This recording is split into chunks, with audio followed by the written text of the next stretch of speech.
Let's go. Let's go. I'm fired up. It's a Saturday night. I know we're all excited to see what Kelvin Banks is going to do tomorrow. Are you kidding me? His commitment date was July 24th. He kicks it up to tomorrow. Also, we learned that Fitzgerald West is going to be releasing his top schools, as will Sean Murphy, both targets for the class of 2022. So obviously we have a lot to get to today. MYLES Brennan getting that Cane's chicken deal. I mean, come on, Todd Graves.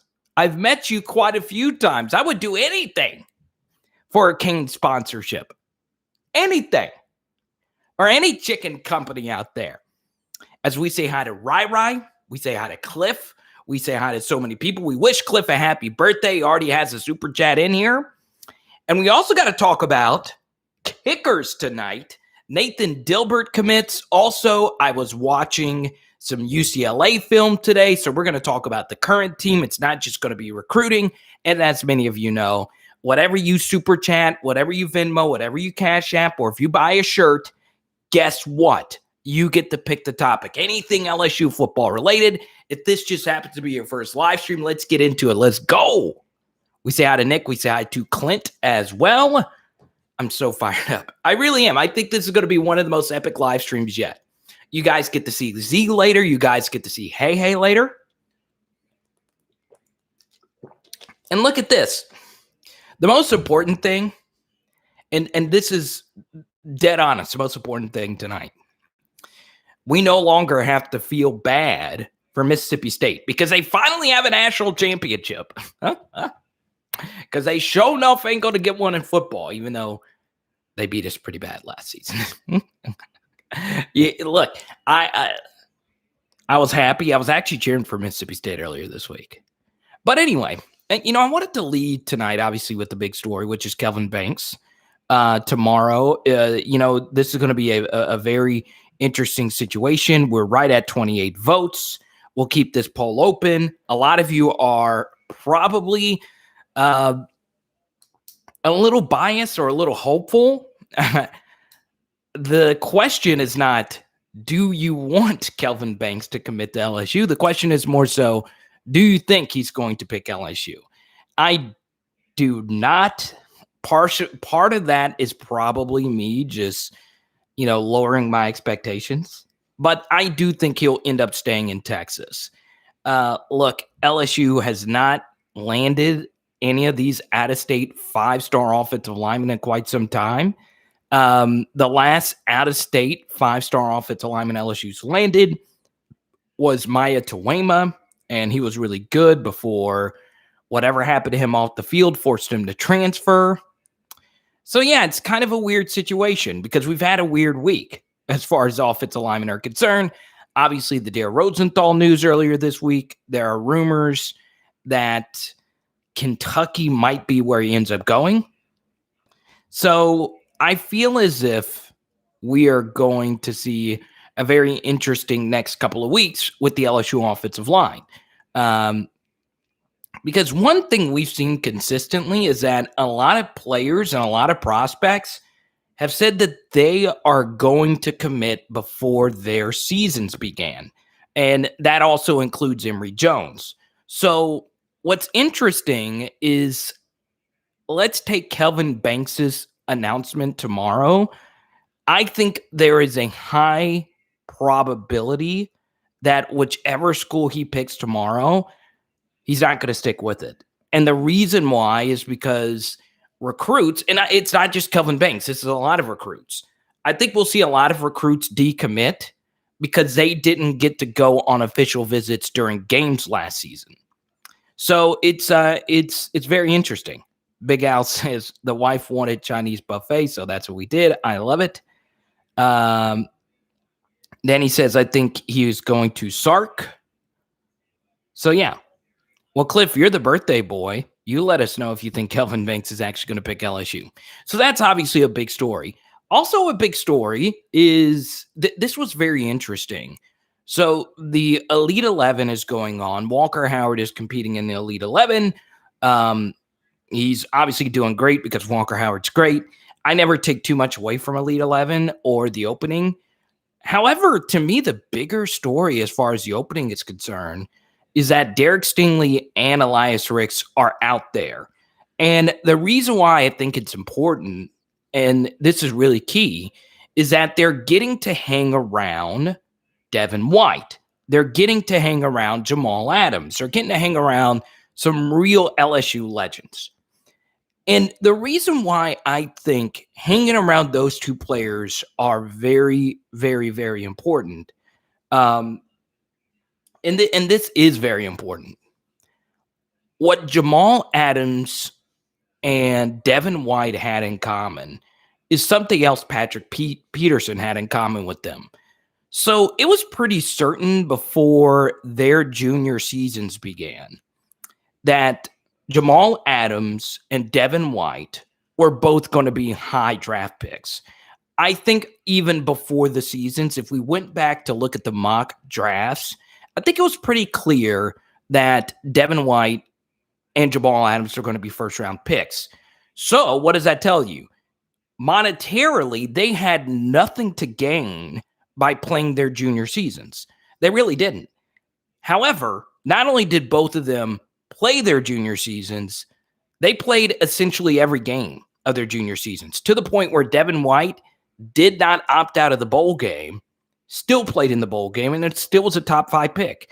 Same thing for Jamal Adams. He still played out his entire season. And being around that and seeing Jamal Adams giving these kids pep talks, I think that's very important for Derek Stingley, who both of which have put first-round tape already out there. It's pretty certain that both of those guys are going to be first-round picks. Obviously, Elias Ricks 2 years from now and Derek Stingley a year from now. And the reason why it's so important, because it really shows you the character that Jamal and Devin White had when they were in college, that those guys really put it out there.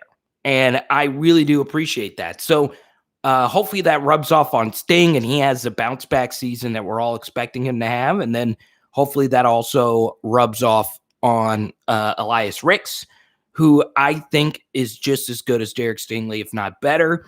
And I think they had the potential to be better than some of the great corner duos we've ever seen, whether that be Fulton and Stingley or Peterson and Claiborne or whoever you want to mention.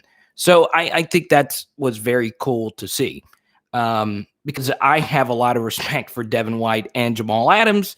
And in a lot of ways, I do think both of them, especially Jamal Adams, I think they're underrated. Rai says, I got the Moss card yesterday. Thank you. Banks to LSU. Go Tigers. Thank you, Rai, for all your support. So Rai was the winner of our Thaddeus Moss autograph rookie card. And guess what? We got some more good news. We're going to give out more cards over the next couple of weeks. I kind of feel like giving one out tonight now that you said that, Rai. We might give one out tonight. I still got to figure out which one. Tony, what's good? I love it. Dropping a nice super chat there, Tony. I've been missing you, man. Tony, I better see you every week during the season, because it's off season. Tony, I understand. You've been going on trips with your church group. I understand you're playing around with your family, doing whatever you're doing. But Tony, the live chat's always better when you're in it. I'm dead serious. You always bring some of the best comments, and I like that. I like you guys. All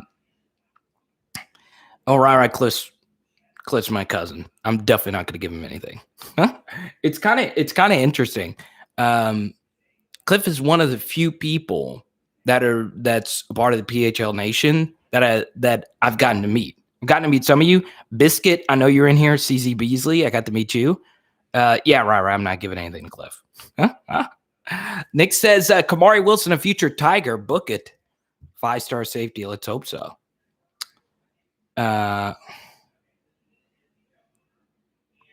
Keegan says, I hope Kelvin goes to LSU, but he'll probably choose Oregon. Look, Oregon's a pretty cool campus. Oregon's done a good job, increasing their recruiting brand. Mario Cristobal is a good recruiter. They just had a first-round offensive lineman.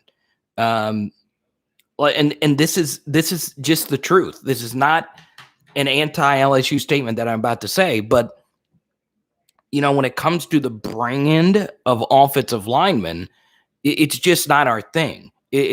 We've had great offensive lines. I've always said this: the 07 group was very underrated. The 011 group still to this day is underrated. But as far as first-round offensive linemen are concerned, we haven't had one since '98, which is really crazy to think about. But that's the thing. If you're the next, I think, in just looking at LSU comments every day and looking at my inbox, you guys are craving great offensive linemen. You're craving more offensive line content, and it's kind of changed. I remember a few months ago I did an offensive line piece. Hardly any one of you viewed it, and then I've started doing these Emory Jones pieces, and you guys are eating it up, and you're starting to understand that is the only thing holding us back. What's up, Jared? I was waiting on you. Keegan, what's good? But yeah, you got to understand this, right? All these campuses are cool. All right. We are not these recruits. We don't get to go and actually visit these campuses often. I have a friend that's going through the recruiting process right now, and he's going to every school. Okay. And he's getting the best from every school. He is wanted by every school. And look, good for him. And every school is cool, okay? Every elite program, outside of maybe Florida State and a few others, like, for instance, LSU's facilities are top of the line, but everybody has really good facilities as well, okay? I think LSU's are better, whether it's the $28 million locker room and the tradition and whatever, but that's just me, okay? We would be naive to not say, well, if you do go to Oregon, there is, cool brand opportunities there. You got to think about things differently in the NIL era as well. Things are different now.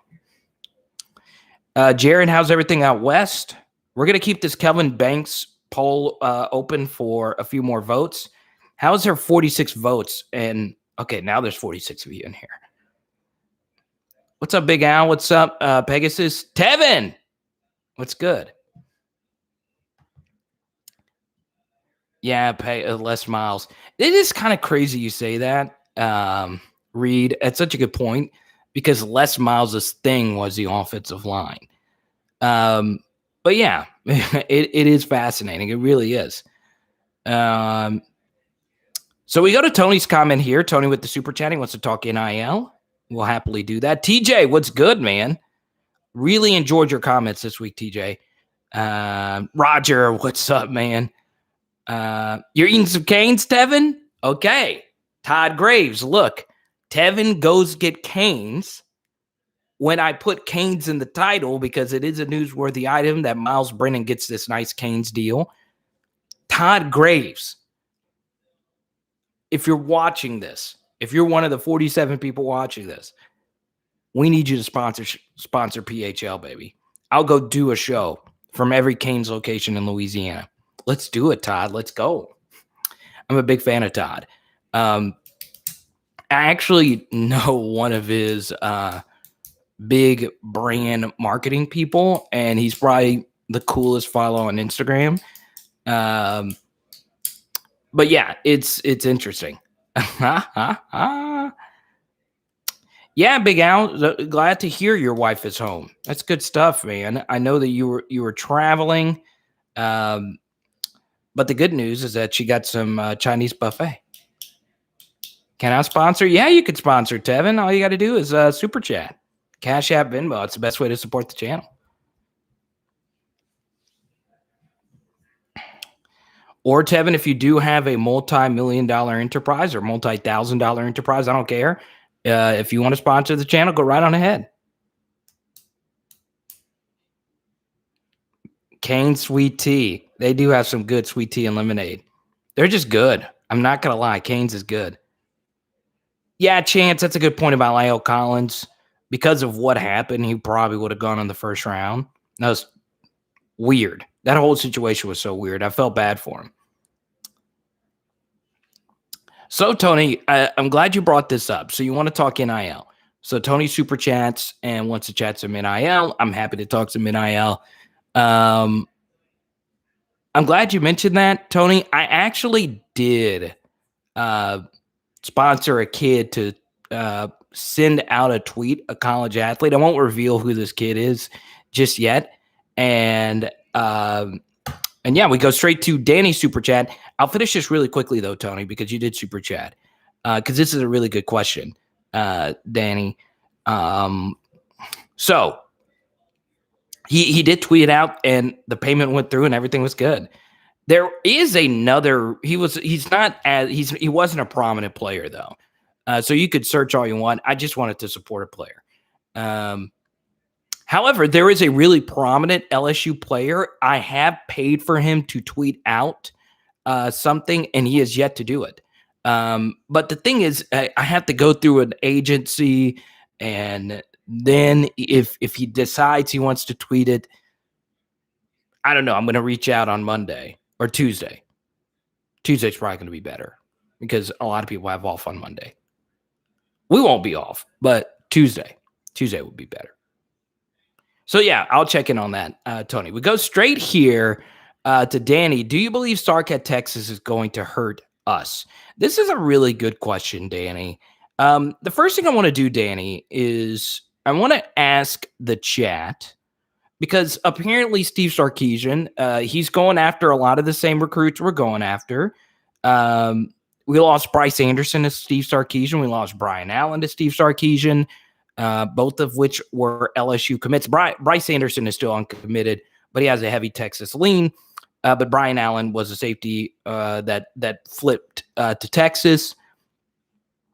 So let's start with this. Who here thinks Steve Sarkisian is going to bring Texas back? And what I mean by back, I mean make Texas 10-win program every year again, like when Mac Brown had Texas. That's the first thing I want to ask is, do you think Steve Sarkisian will succeed at Texas? In other words, when the playoff, he's obviously not going to make the playoff this next season, but when the playoff expands to 12, do you think Texas will be a contender again? Let me know in the chat. We got 50 people in here on a Saturday night, 51. I feel blessed. Tranya, what's good, Tranya?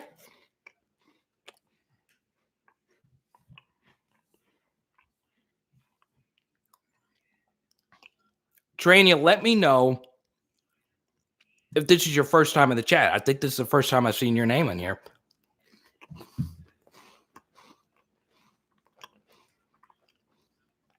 Nope, not going to happen.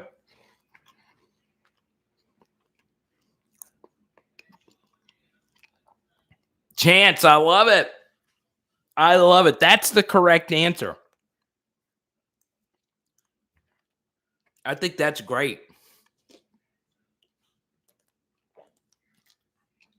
The Raging Cajuns are a more experienced team than even LSU, and that tells you something.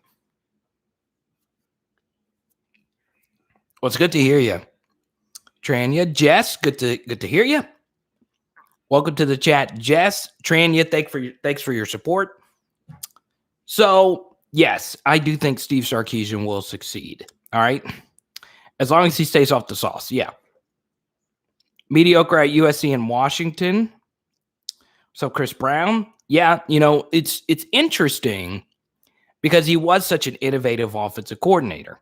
It did help having Devonta Smith and Najee Harris, and arguably the best offensive line ever last season.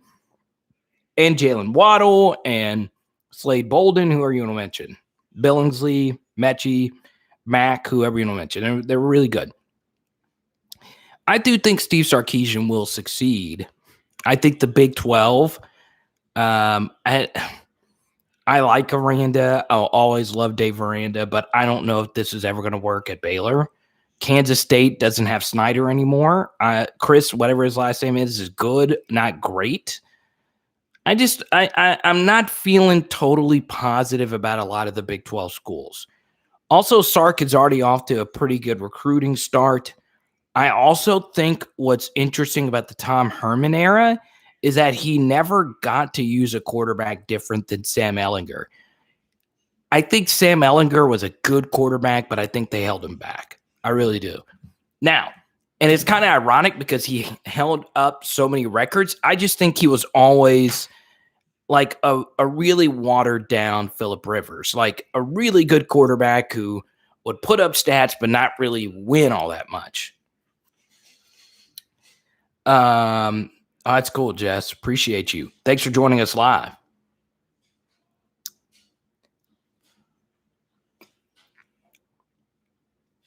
ULM beating Saban back in 07.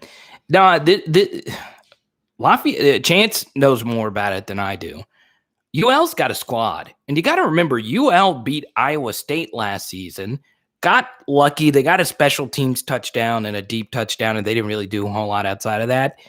But they still beat a really good team in Iowa State, and arguably the best coach in the Big 12, not named Lincoln Riley, is Matt Campbell, and UL beat them. So I don't think it would be that much of a shock. I would guess that opening line, Chance, maybe you know this is not off the top of my head here. I would guess Texas and UL. Let me just do a guess here. And Chance, I need you to look this up for me. What's up, Kedrick? The Cash App King, Kedrick. What's up, dude? I would guess the opening line would be Texas by 7. It's not going to be a big spread if Texas is even favored by that much. Oh, this is your second time catching it live. Well, welcome, Jess. Come hang out. So, yeah, Danny, this is very fascinating because we've touched on this a few times in live streams and in a video. There is a video we did a few weeks ago, actually a few months ago, about Texas recruits at LSU, and that LSU hasn't had as much success in the state of Texas as far as recruiting is concerned as we probably think they do. Yes, we had some flat-out elite guys like Jamal Adams, who we were just talking about him a minute ago, KELVIN Chason, Siren Black, Matt Flynn, Kerry Vincent. That list goes on and on and on. Michael Brockers. So, yeah, LSU's had a lot of success from Texas recruits, but they also have had a lot of bust, guys that just didn't do anything. And that's very fascinating. But here's why you actually want, Danny, the opposite to happen. You want Sark to win, and you want him to win big at Texas. And if you're an LSU fan listening to this right now, I'm really happy Danny super chatted this because this is very important. Take Kelvin Banks, who's in the title of this video. You want Kelvin Banks to go to Texas instead of Texas A&M because, of course, you play Texas A&M every single year. And Texas A&M, whether you like it or not, I understand LSU has really dominated Texas A&M, especially defensively. Last season was the first time Texas A&M has beaten us in regulation. I want to throw that in there because a few years ago, A&M got really lucky. That was the first time they've beaten us since, of course, the whole SEC thing even happened. Also, something else is Texas A&M is catching up on us. Recruiting, they're doing really well. There's no doubt about it. They've gotten more 5 stars. A lot of those guys have hit, DeMar Leal being one of them. A&M's got an upward trajectory. They're doing a good job. They're recruiting Louisiana some now. So they're a real threat. So the reason why you want Texas to do well is, number one, you don't want Texas A&M catching up to us. And as many of you know, Texas A&M is probably 90% comprised of Texas recruits. So while Texas has sucked, a lot of these elite prospects, instead of going to Texas, have not gone to Texas at all and instead have gone to Texas A&M. Also, something else is Alabama has crushed the state of Texas. And I mean crushed it. This past season, the Brockermeyer brothers and JoJo Earl. Look at Jalen Waddle, was their best player last season when he was healthy. They've just crushed it. So the reason why I want Texas to be good is because they're a national brand and they get elite recruits. And what's funny is there's been a few analytical studies on this, Danny. Texas has actually done by far the least with their talent. they have the lowest rate of blue chips that actually go on to the NFL. And not many of them actually do good in the NFL either. So it's very fascinating. You want Sark to succeed. You want him to win a lot because right now, yes, we've gotten a few good Texas recruits over the last couple of seasons. We just haven't gotten the guys that Bama and Texas A&M has gotten. And the reason why I want Texas to be great is because that hurts A&M a lot. And it hurts them a lot more than it does Alabama, who gets the best from Florida. They get a few from Louisiana. They have a real national recruiting blueprint. So, yeah, you want Sark to do well, even if we lose the occasional recruit to Texas. Because if a player goes to Texas, likely their second school is going to be Texas A&M or potentially Alabama. And that the same thing applies to Bryce Anderson, who's uncommitted. The same thing applies to Devon Campbell and Denver Harris and a lot of elite guys that are out there. You want them going to Austin, not College Station. So let me know if that answers your question, Danny. Yes, of course, we can always play Texas in a national championship setting. And obviously, in that scenario, it wouldn't be great. But the likelihood of that happening is very little, okay? Number one, we don't know if Texas is ever going to get to that level. So, yeah, you want Texas to do really well. Also, yeah, Danny, the JoJo Earl thing. We did a video on JoJo earlier this week, and I did a tweet about it, and he's great. There's no other way around it. He was my number one player, period, in the class of 2021. I said that on this live stream before he decommitted and went to Alabama. It would be it would be hypocritical if I took back that statement, because obviously we're all sour grapes and he ended up going to Alabama. But like I always say, each kid has a decision that they want to make, and I cheer for every kid to go to where they want to go, except, of course, when they play us. Yeah, Danny, okay. So to follow up on that, until we get another super chat. Oh, you're seeing Texas minus 13? Okay, Chance, are you going to hammer? Are you going to hammer that?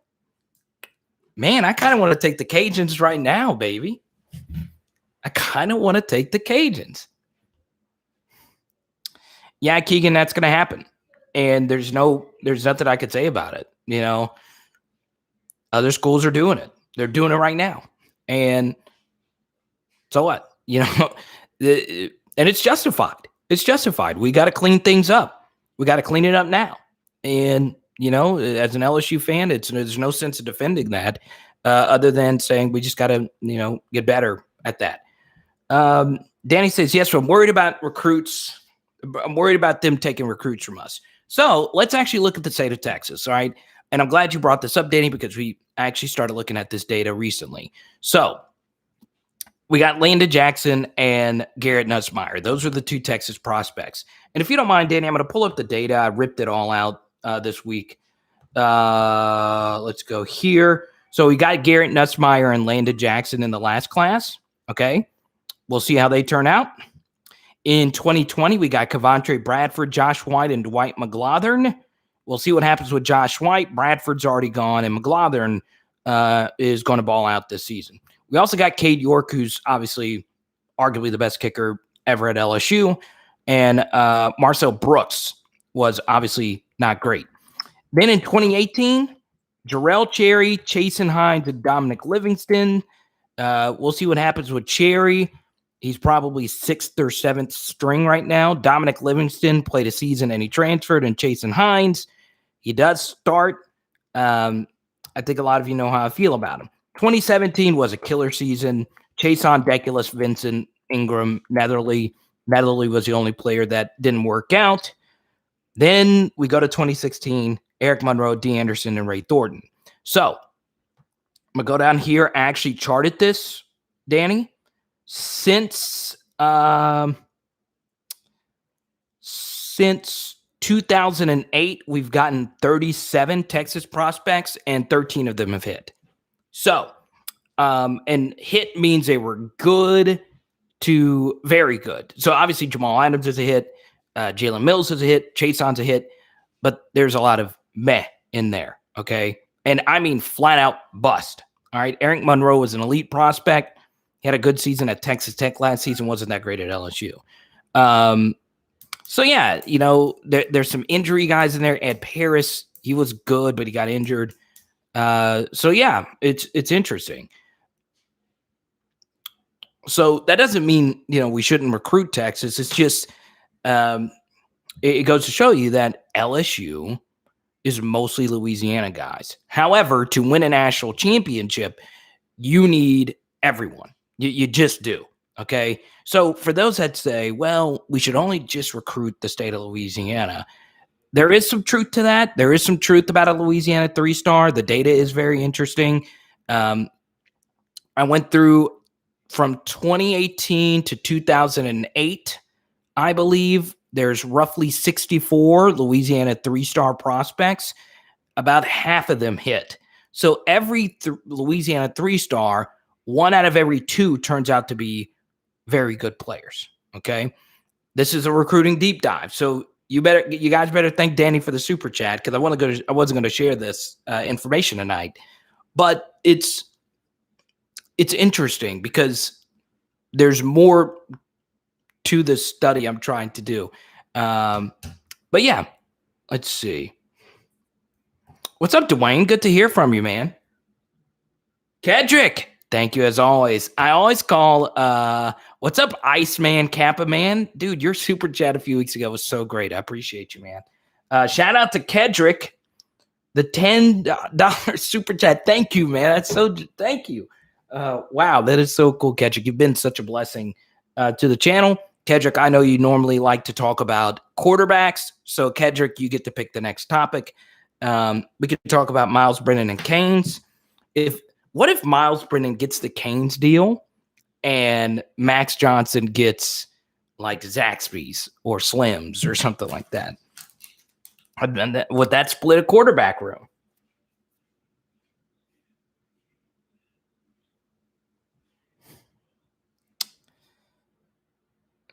Yeah, recruit. And it's interesting you say that, Danny. I don't know if you saw the piece. We actually did a study on this week on should you recruit Texas wide receivers, and I'll link it a little bit later. You can watch it after the live stream. And what I do is I read your comments. Okay, I do these studies and I love feedback. Look, this is just me being an LSU football nerd and going through all these names. I don't have the answers. I really don't. I just present it and I give you a perspective. So I try my best to keep an open mind. I love this question from you, Kedrick. I want to talk about our O-line and linebacker situation. How do we fix it? Oh yeah, Danny. Okay, that's fine. I'll link it. And since that was your super chat, Danny, you're gonna really like that piece. It's about Evan Stewart, a 5-star receiver we're trying to get. He's really good.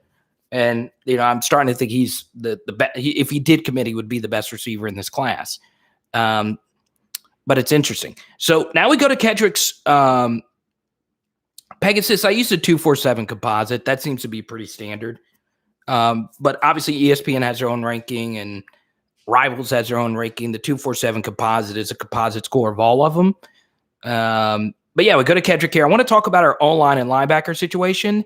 How do we fix it? Perfect. So yeah, the first thing, Kedrick, is do you want to talk about this from the recruiting side of it, or do you want to talk about the current roster? All right, Tony, we'll see you in a minute. Let's see. Baton Rouge produces the best running backs in the country. Freddie might be right about that. Let's see. Freddie, you want to go all the way back to Warrick Dunn? Mo Funky, what's good? Mo Funky remembers the Warrick Dunn era.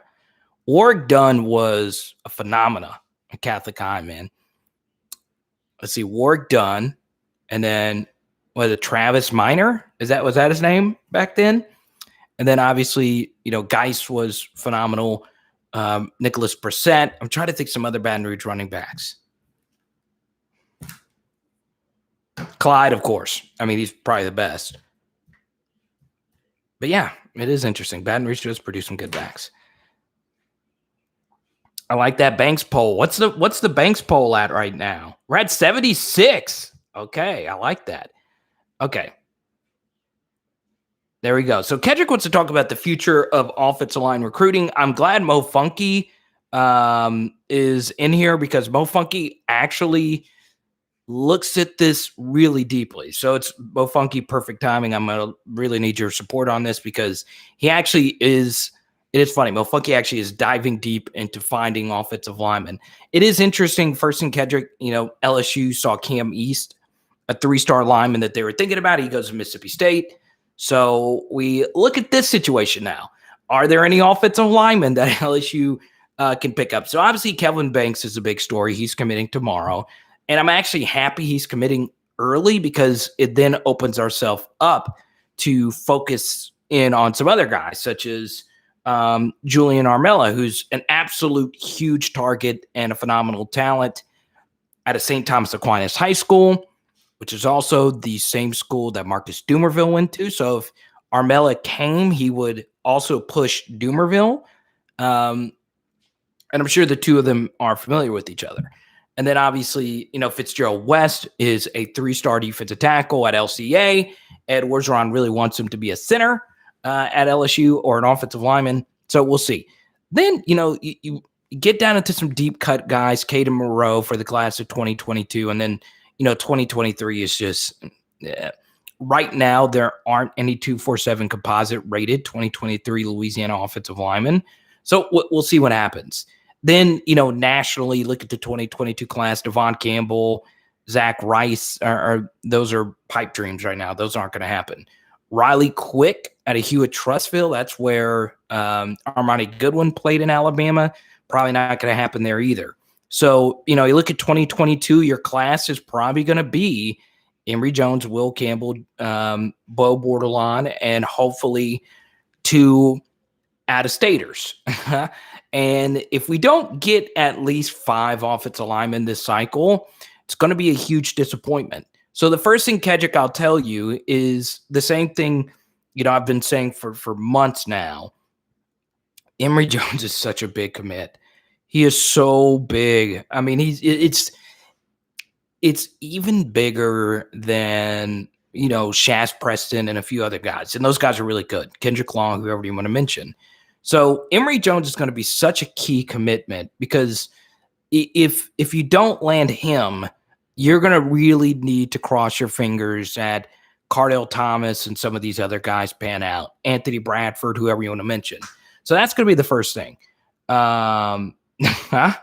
Morgan, what's good? So, yes, I think what Go Tiger said is very important. We definitely got to recruit the goal line better. And look, we'll see. It wouldn't be a home run, Go Tigers. It would be really good if we get both of those guys. A home run is this, of course, if you get Kelvin Banks, because that will open up a pipeline for more out-of-staters. And, we'll see. So you look at the situation here, Kedrick. You look at the offensive line. Now that Dale Rosenthal looks to be out of the picture, you're looking at Cam Wire as a potential 2-year guy. But if Cam Wire goes out there and balls out this season and go to the NFL, then, of course, thank you, Dwayne. A nice cash app. I appreciate that. Dwayne, you get to pick the next topic. Whatever you want to talk about, Dwayne, please list it in the chat and we'll go straight to you after we're done, of course, with Kedrick. So that's what the offensive line looks like. These are the names that you got to keep an eye out for, okay? So there's Emory Jones up here. Obviously, Kelvin Banks tomorrow, but Emory Jones is up here. He said he's going to commit before the season. Then, as far as in-state guys are concerned, Fitzgerald West is next on that list. And then, as far as the out-of-state guys are concerned, Malik Gagbo, Julian Armella are the 2 big names. There's also, I can't pronounce his name, Nezo. I can't pronounce his name. He's an offensive guard who has some LSU ties, so we'll see. As far as linebackers are concerned, Sean Murphy will list his top whatever tomorrow. He's probably the most likely commit. Obviously, you cross your fingers for Harold Perkins. Now, That's key. The Louisiana linebackers to keep an eye out for, Khalif Edwards and Javay Gilmore, both of which are 3 stars right now. Edwards probably has a little bit more positive momentum going in his favor right now. So we'll see. We'll see what happens. So, yeah. Neto, yes. So let's go to Mo Funky here because, once again, he actually knows a lot about the recruiting of the offensive line. I know a decent amount. Mo Funky knows more. Armella will be committing after the fall. Looks like he wants to take a visit to Clemson and Ohio State. We're in a good spot there. I like Banks and Armella, and there's some unknown kids. Brad Davis follows. Emory Jones plus Borderline and Campbell, thinking at least 6 in the class. Nato, once again, that's why I can't say his name. I would love an out-of-state guard. I really would. Guard or tackle. So that's going to be the first thing, Kedrick. Obviously, the second thing, and Kenny brings up a good point, the interior is most important when talking about the offensive line, and most of SEC's best DL cause havoc up the middle. Yeah, it's true to a certain degree. Freddie says, I don't think Bordelon is any good. I think he's a waste of a scholarship. I think it's a little too early to say that. He's obviously not Campbell or Jones level. But yeah, we'll see. He's an LSU legacy. We'll see what happens there. Agbo pushed back to the fall. Yeah. So once again, it's kind of hard to do a stock up, stock down kind of thing. Kedrick says, when we beat Alabama, I'm donating $1,200. Okay. So my diehards in here, Big Al, Mo Funky, you guys got to hold Kedrick to this. $1,200. Huh?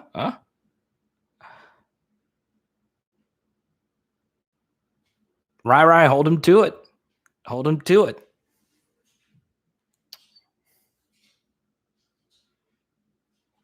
I love it.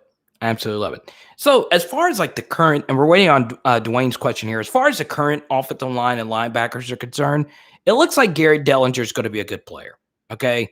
Something else to keep in mind, Freddie, is no offensive lineman's ready to play as a true freshman. Very few. I obviously Will Campbell and Emory Jones are guys that could play as true freshmen. And Kelvin Banks too. All right. Thank you, Jared. Thank you.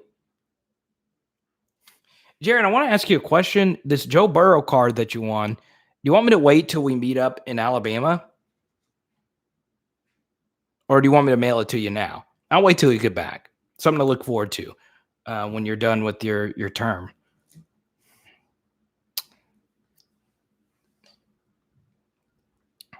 So that's obviously key. So Gary Dellinger is going to be good. Then, you bring up Charles Turner. What's going to happen with Charles Turner? Is he going to be ready to be the center in 2 seasons? You want to hand deliver it? Okay, Jared, we'll do that. I can't wait to meet you, man. I really can't. So yeah, I'm really excited about Charles Turner. Never was the biggest guy, but he stepped in at left guard last season, so he has a taste for what SEC play is like. He stepped in at left guard against Missouri.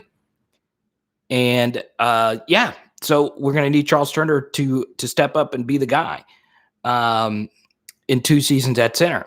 And then after that, does Cardell finally hit?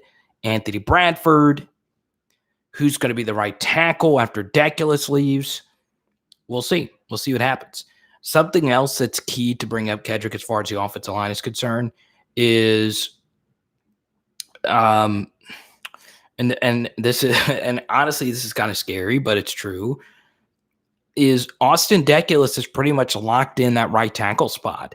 I know a lot of you wanted Deculus to push inside to right guard, but now you just can't do that now because Cam Wire would be the candidate that would take his place at right tackle. So we'll see. That's something that's just not going to happen. Now, as far as the linebackers are concerned, Kedrick, I think recruiting, we talked about Sean Murphy a second ago. Recruiting is going to be interesting. So, T-Mill, what's good? You got my message. Good to see you, buddy. So, look, linebacker, we could be in some trouble here. So I like our linebacker group for next season, right? I think we touched on this in the last live stream, but Mike Jones is going to be the starter. Micah Baskerville, I think, is going to play alongside him. And then after that, you have Damon Clark, Jared Small, a great group of guys right there that are willing to play right now. But here's the thing.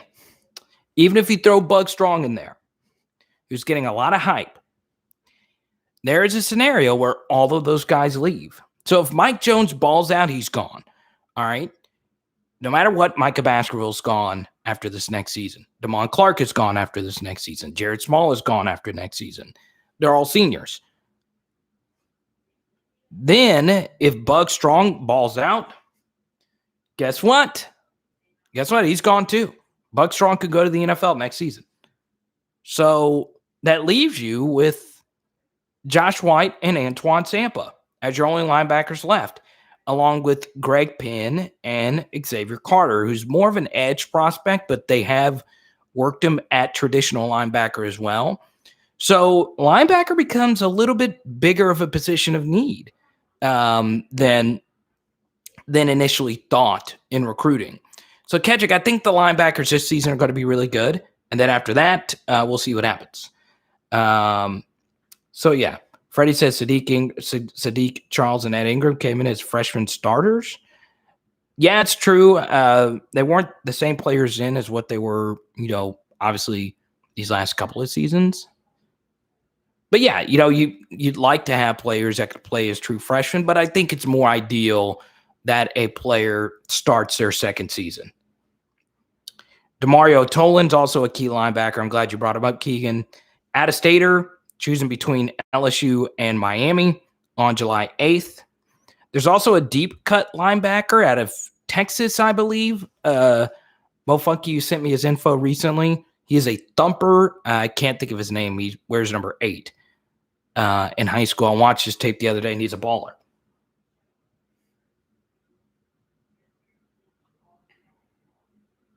So, yeah, Roger, thank you for the Venmo, Roger. I appreciate it. So, Roger and Dwayne, you get to pick the next topics. Let me know what you guys want to talk about. Yeah, Kenny, Harold Perkins is very interesting because you then begin to here's the thing with Harold Perkins. He's more of an edge type of linebacker. Even though he can play like a traditional Mike, he's obviously athletic enough. He's by far the most athletic linebacker in this class. And he's probably by far the best linebacker in this class. And I wouldn't be shocked if he ends up being the best player in the class of 2022. So, yeah, he's really good.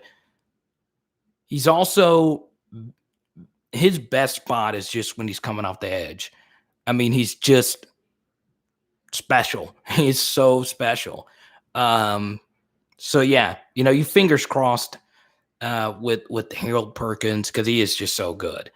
And he will probably be the best player in this LSU class if he commits. And a lot of you know how I feel about Walker. I mean, Harold Perkins is just unfreaking real.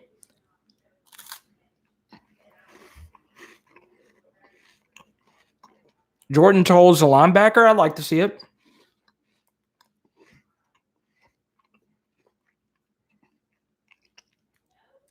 Right.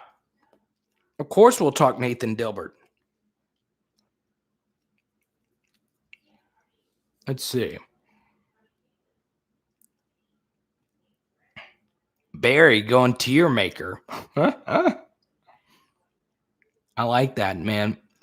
My favorite thing in Baton Rouge media is when T-Bob does those random tiers. I love that. S tier. I like that.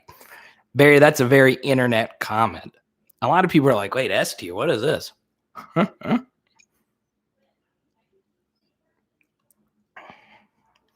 yeah, Perkins is just he's truly unconscious on film. It's unreal what that guy is doing. I know kickers aren't a popular topic, but my question is, do you feel the fact that we have Cade York, in my opinion, an underrated player at LSU was a factor? We got Nathan Dilbert to commit a year under Cade. So Cade York can go to the NFL after this next season. He's obviously an NFL level kicker.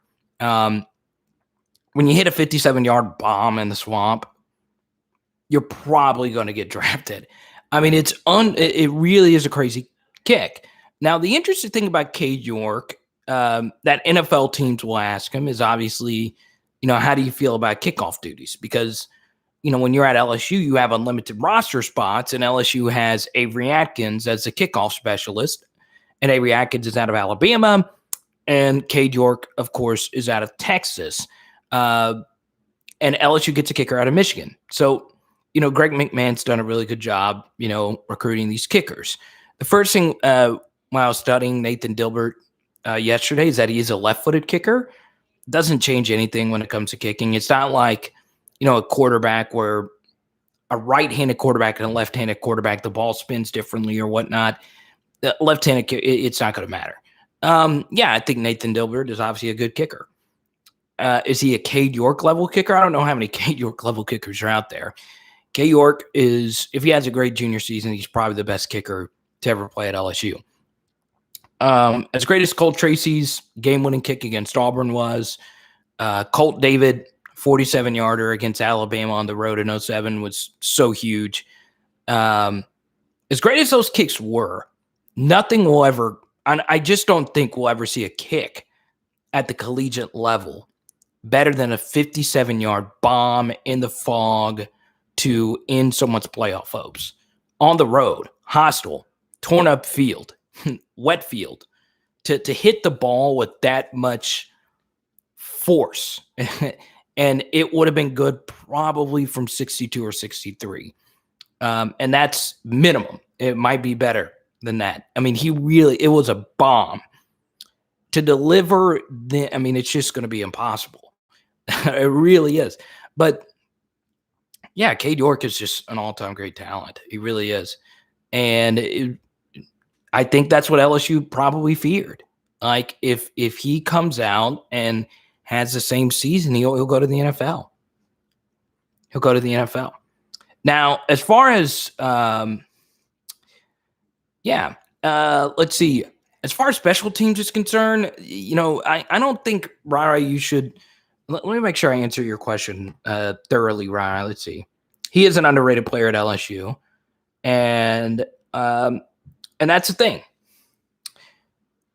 Yeah, to learn under Cade, yeah, for sure. For sure.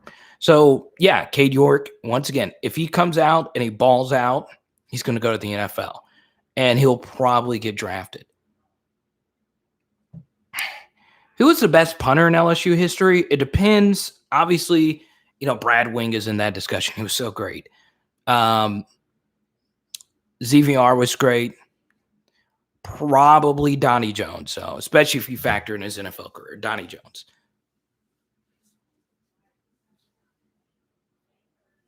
D. Watts, what's good? It's good.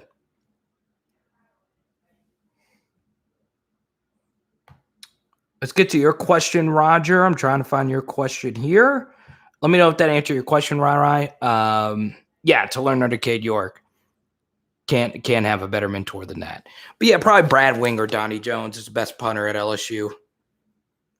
And then also, I knew him in college. A little underrated. Josh Jasper was really good. Josh Jasper was a beast. 9-6. Who can remember? Who can't remember that?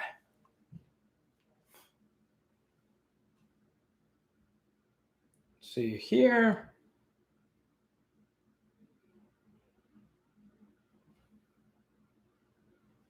That is a crazy photo. I saw this actually during the weekend. I was wondering if this was Photoshop, but look at Coach O.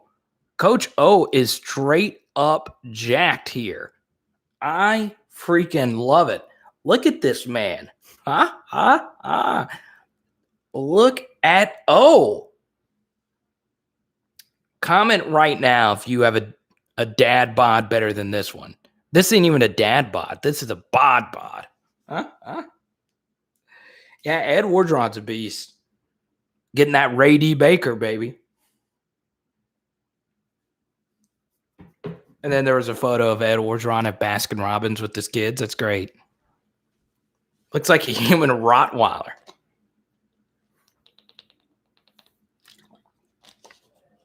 Yeah, Cole Tracy. You know what made the Auburn kick so interesting was that it was a do or die kick. I mean, it was, if you miss it, we lose. If you make it, we win.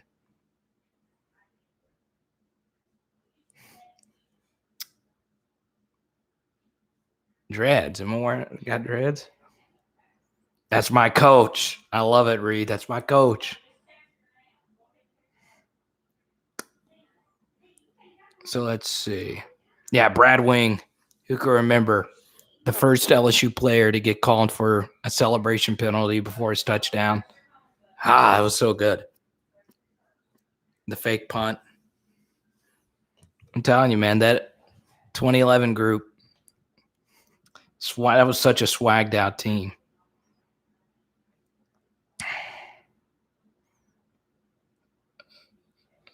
Strickland, is Kirkland strictly an offensive player this year? I believe so.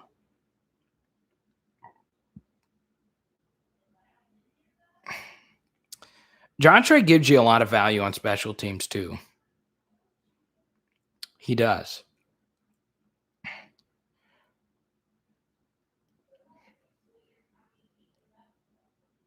Freddie's calling it now.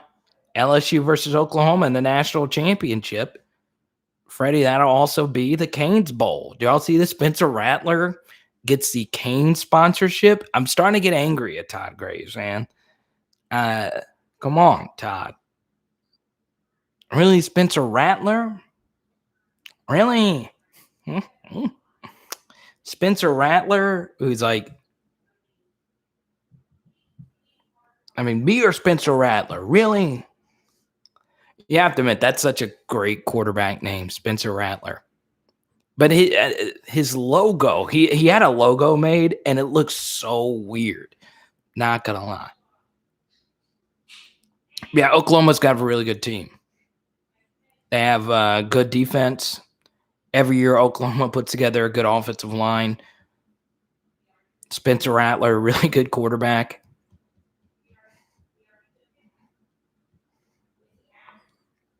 Oklahoma ain't getting past Clemson or Ohio State or Alabama. Can't go with OU till they play some real defense. Well, they got a really good pass rusher this year. I don't know. I haven't really looked too deep into Oklahoma. I will say the absolute dumbest thing I think I've ever seen was Oklahoma safety early in the game against us. Went for a cheap shot on Clyde Edwards-Helaire, got kicked out of the game for targeting, and at the same time, while he was hitting Clyde, Joe just ran right by him for a first down. So instead of tackling the guy, he cheap shotted a guy, it was the dumbest thing. And this goes to, look, this is part of the knock on Lincoln Riley and Dan Mullen, is that, yes, these are two offensive geniuses. And yes, they are, far more talented coaches than 90% of the people who have ever picked up a clipboard. But you've got to have a fully disciplined team to win a championship. So yeah, that's going to be key for them as well.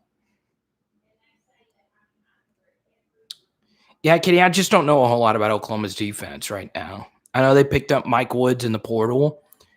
What's going to be interesting is I'm not sure if Spencer Rattler is the best quarterback on Oklahoma's roster. Caleb Williams almost chose LSU. We were in right there at the end. Caleb Williams is a baller. He's a freaking baller. I don't think he unseats Spencer Rattler, though. I just don't think so. I mean, Spencer's really good, too. But, yeah, we'll see. Do you think LSU put the smackdown on Oklahoma that year because Hurts was the quarterback? No. LSU put the smackdown on Oklahoma that year because Joe Burrow existed. That was all it was. Yeah, I mean, look.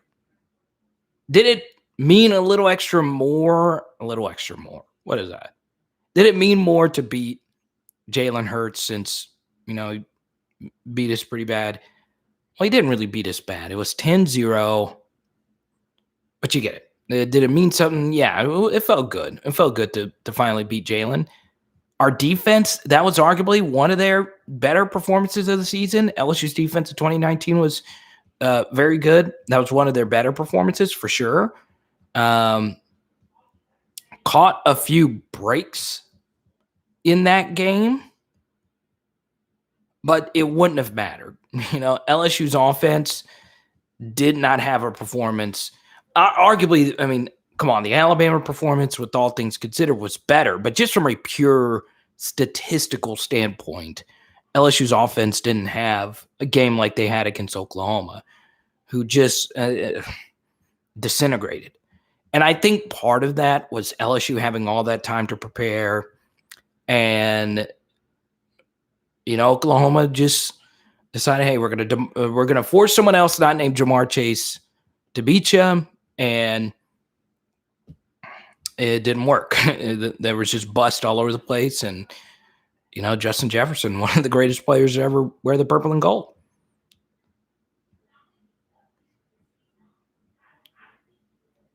Kelvin Banks, he 8th grade or something.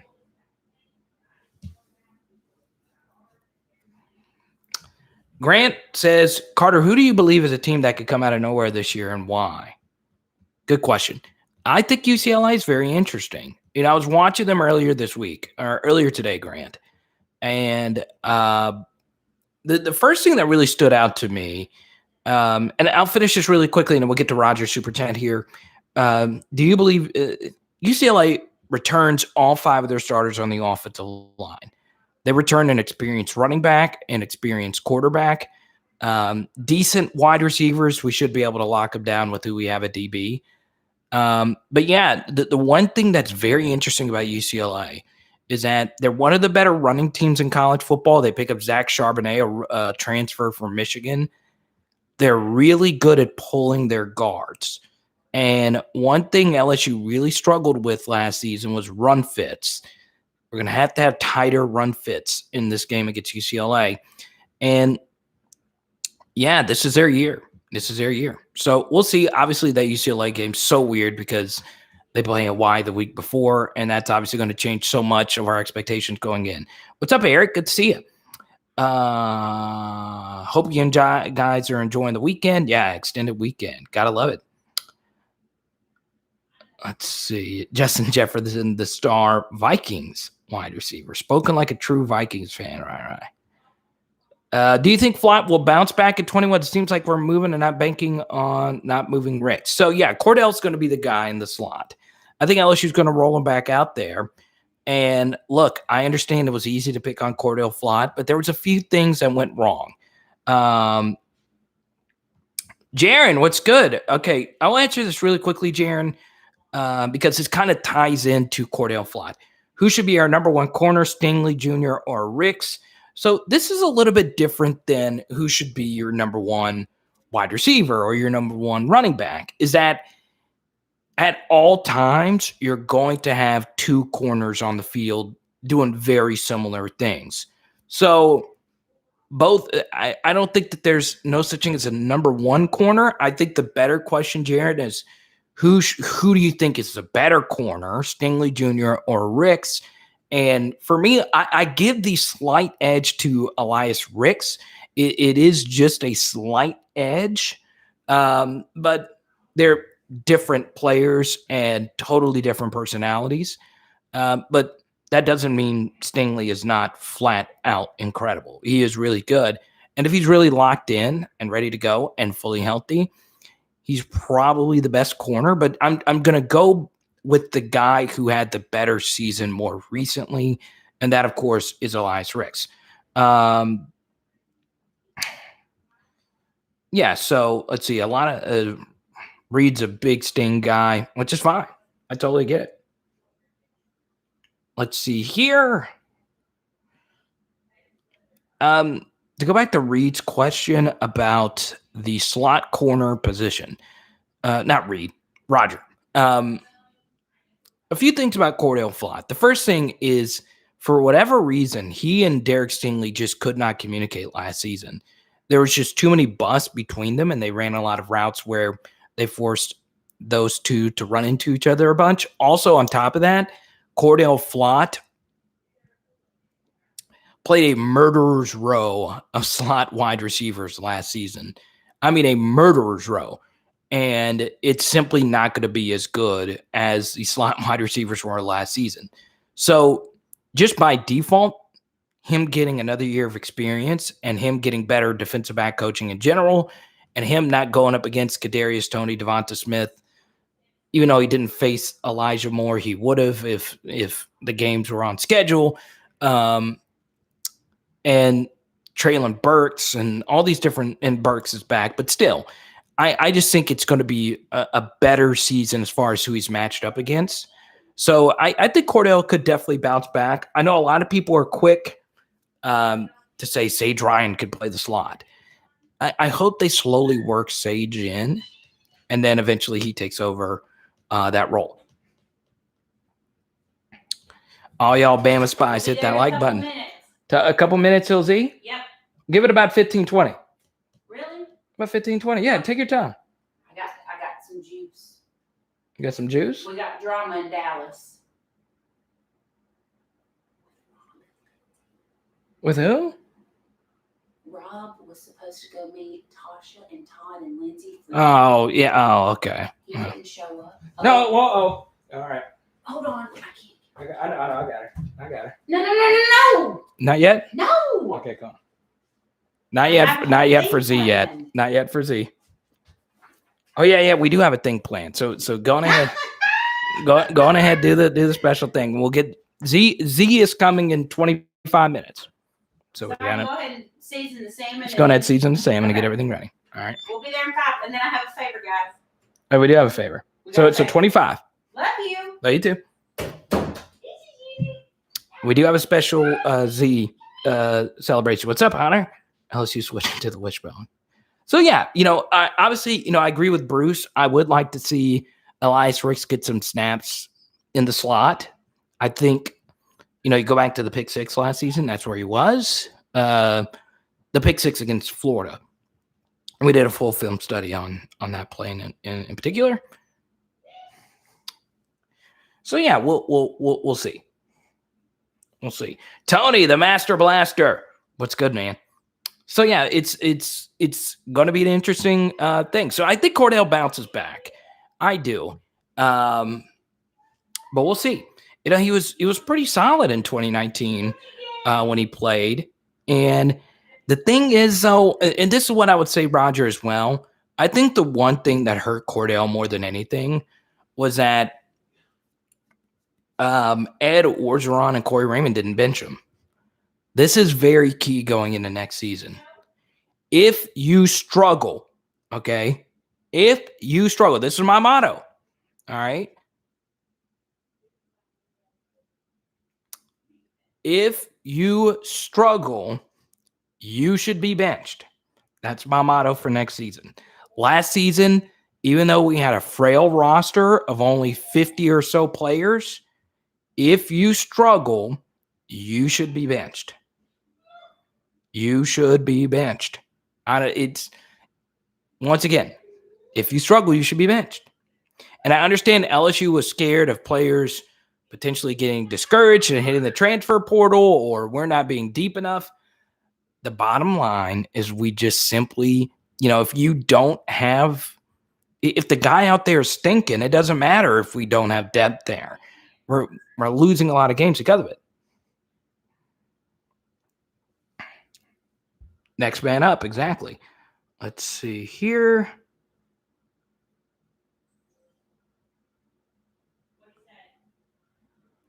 Mississippi State game. Yeah, that was his first game, though. TJ Finley should have been benched after that Auburn game last year. I actually disagree with that. It was one bad true freshman start, and then would I have started Max? I don't know. That whole quarterback situation was so strange. I don't know. It's weird. because I thought about that too, Grant. Would I have benched TJ? I guess I wouldn't have, since the South Carolina performance was so good and the Auburn game was looking to be so rough from the get-go. So, yeah. Once again, that's revisionist history. It's in the past. And I think it worked out for the better because I don't know if we beat Florida if they had a week of film on Max Johnson. I think that played a role. So, yeah. You think LSU is going to be out for revenge like Alabama was last season? Yeah. As far as that is concerned, yeah, they're going to be motivated. They're going to be as motivated as Alabama to bounce back for sure. But I'll tell you this, and this is just me being honest. I think LSU is really talented. Are they Alabama talented going into this season? Probably not. But they do have enough to go to the college football playoff. Absolutely. You can argue Alabama last season was Saban's best team. So, yeah, we'll see. Yeah, Kenny, you know how I feel about that. Once again, I don't like spending too much time on Jason Hines. It feels like I've talked enough about him on here, but I think now you really consider starting him now because it's so different when you lose your best backup, and we'll see. And Reed, yeah, look. We can't sugarcoat this, guys. Dare Rosenthal is a gigantic loss. We could have survived. Okay. Dare Rosenthal and Ali Gay are very similar players. Both have high NFL upside. Both are really good at what they do. But let's just say Dare Rosenthal was a defensive end and Ali Gay was a left tackle. If that were to happen, we would have been fine at defensive end. If we lose one defensive end, we'll still be fine at defensive end. We're not that deep on the offensive line. And that's what really makes what Dare Rosenthal did very hurtful. So, yeah, there's just no other way around it. Yeah, and we can discuss the LSU rules and all those things, and I agree. If it was for that, yeah, it's stupid. It sucks. But still, it doesn't matter. This is the bottom line. And we talked about these two guys again, and they deserve a lot of credit. And the reason why they don't, well, Devin White gets a lot of credit because, he just won the Super Bowl. But, the best thing about Patrick Peterson, Devin White, and Jamal Adams wasn't just that they were all-time great talents. That's not the real beauty of what those guys did. It's that they were healthy, locked in, and ready to go at all times. And there is real value in that, especially in a physical sport like football, especially with all the distractions of potentially going to the NFL and all. There's just so much around you as a college athlete. Your best ability is availability. There's just, and it's simple. It's a simple 1 or 0 kind of thing, right? The most important trait you have is you're there. Okay. As critical as we've been of Jason Hines, at least he gets into it every single week and he shows up. Even if the results are mixed at best, at least he's there. At least he's locked in. At least he's not, there's no distractions. It's a very underrated thing, and especially in a sport like football where, you need as many guys there as you possibly can.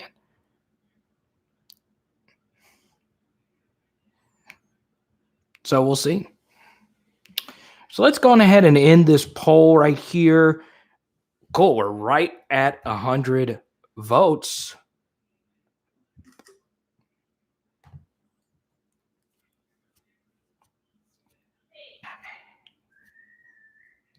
And there we go. You guys will see the results of the poll in just a second. Takes a while for it to load, and you guys will get the. Okay. Wait, how is this? Do you guys see this the same way? Okay. How could there be 100 votes and there be 69% yes, nice, and 30% no with 100 votes when it was a yes or no poll? Okay. You would think it would be 70-30. Okay. I'm not a math wizard. Okay. I'm a journalism major. I don't know anything about math. But correct me if I'm wrong. Are you guys seeing the same thing? It should be 70-30.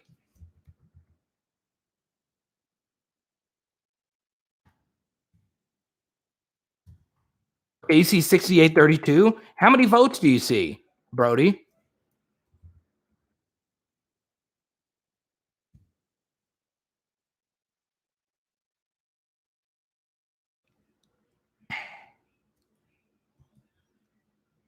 Why is that so weird? That's so weird. So you see 69-31? How could there be errors though? What is going on?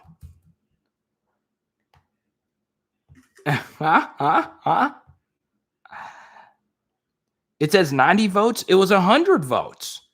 Was it not 100 votes? It says 100 votes. Jaron, thank you for the super chat. Let me know if I answered your question, Jaron. Freddie, you're hyping up Chris Hilton. I like it, man. Freddie, let me know. Do you think Chris Hilton's the best freshman wide receiver? That is so strange. That is so strange. So, Alan, you see 101?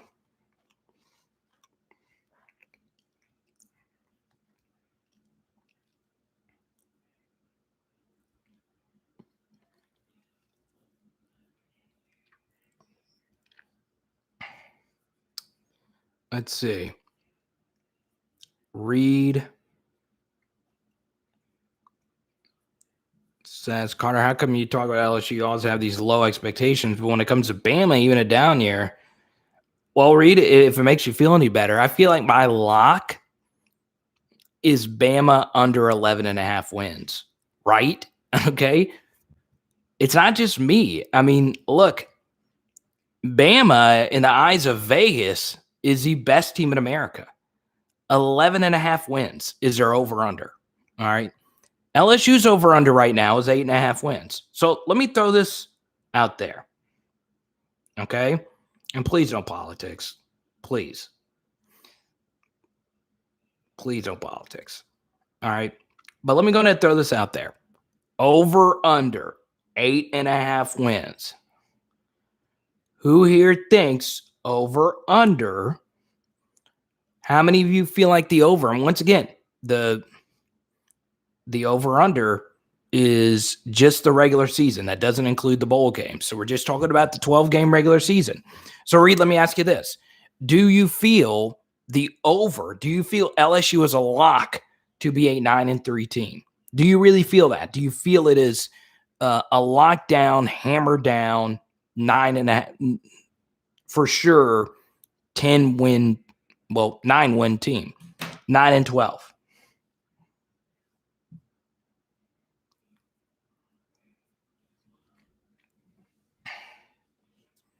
But you hope under? Rana, do you hope under? I think you meant the other way. I think you meant. Rana, you're one of the biggest LSU fans I know. Lead pipe lock for 9 wins?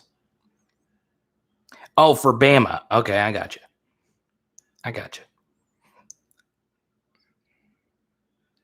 Brody says the ceiling for LSU is 10-2. So that means, Brody, you think LSU, I mean, obviously a 10-2, that's probably not going to get you in the playoff.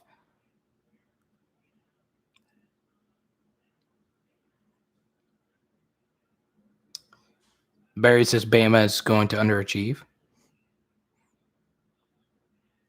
Big Al, you think the over is set?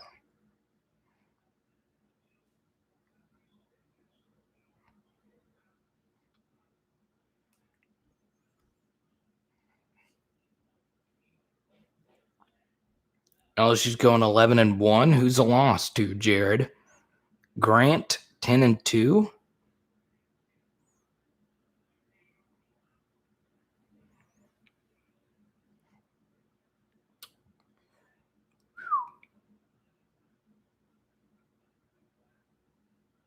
Oh, Barry says the floor is 9-3. The floor. I think Bama. Thank you, Cody, for Z. I love it. So, Cody, you're lucky if you're just not joining us. Z has a special little routine for us tonight.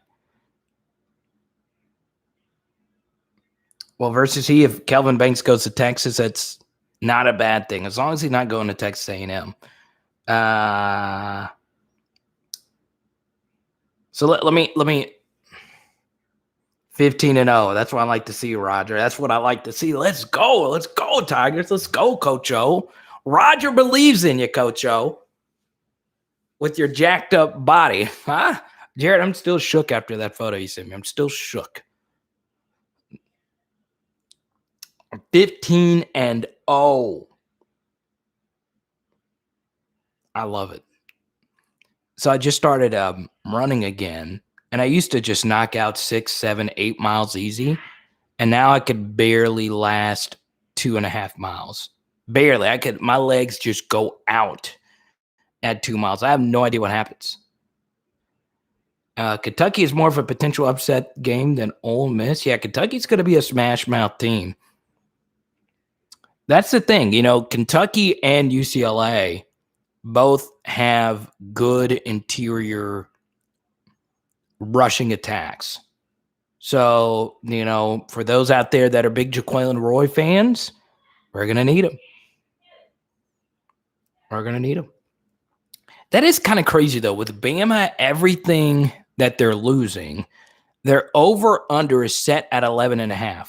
So, basically, all you need them to do is just lose one game, and you're hitting that under. So, yeah, Jared, thank you for the super chat.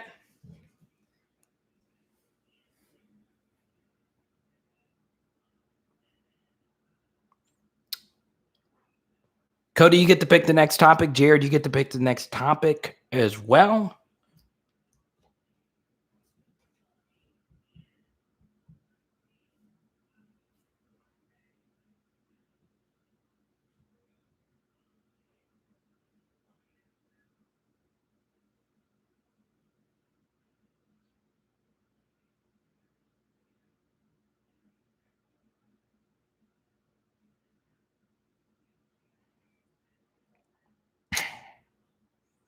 Yeah, Cody, LSU right now sitting at a 4.5 favorite. That's right, Alan. Bryce Young is good but unproven. I wish I was versus he, but I am not. I'll tell you this. If I didn't go to the Rose Bowl a few years ago, I'd probably be going to this game. It's so cool. I've always wanted to go to the Rose Bowl. It really is fun, though. It really is good.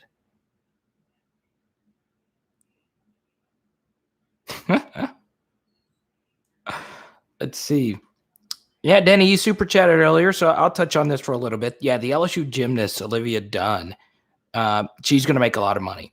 So I'm happy for her, especially, as a gymnast where your prime, gymnasts, their primes are now.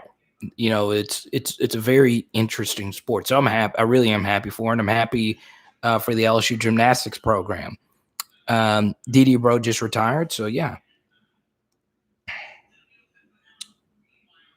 Cody says, I believe Texas A&M is overrated this year. So Cody wants to talk some Texas A&M. I'm fine with that. Obviously, Texas A&M is going to be really good in the trenches. They've recruited that really well. DeMarvin Leal's probably, the best returning defensive player in the SEC, not named Stingley or Ricks, in my mind. Obviously, Will Anderson's in that conversation. A few other Bama guys would be in there as well. Leal's really good, though. Offensively, it's going to be interesting. I don't know a whole lot about what they're going to do at quarterback. I haven't dove too deep into Texas A&M other than what I remembered about them from last season. But yeah, they're going to be really athletic defensively. Their offensive lines have been really good. Henson's a good offensive line coach there. Their skill guys still don't scare me a whole lot. I thought it was cool. Their wide receiver said whatever money he makes from the NIL, he's going to split it with all of his teammates, which is interesting. Like, so if you get a $1,000 thing and you have 100 teammates, it's $10 per person, right? Which is very interesting. So, yeah, what's up, Max? BJ Ojolari is the truth. Eric Gilbert is gone. He's at Georgia. Let's see. Oh, you got your tickets 110 apiece? That's not bad. That's not bad at all, honestly.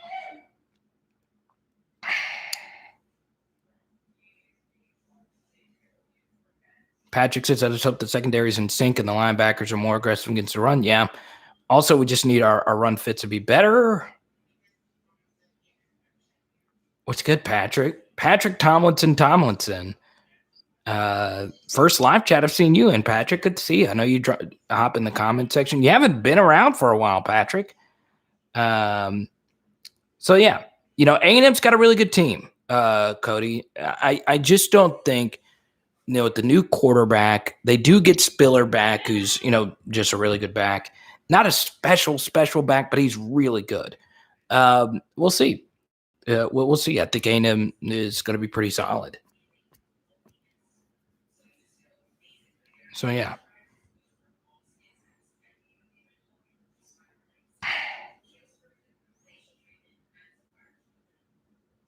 Ole Miss will be sneaky good this season. Well, they probably have the best quarterback in the conference.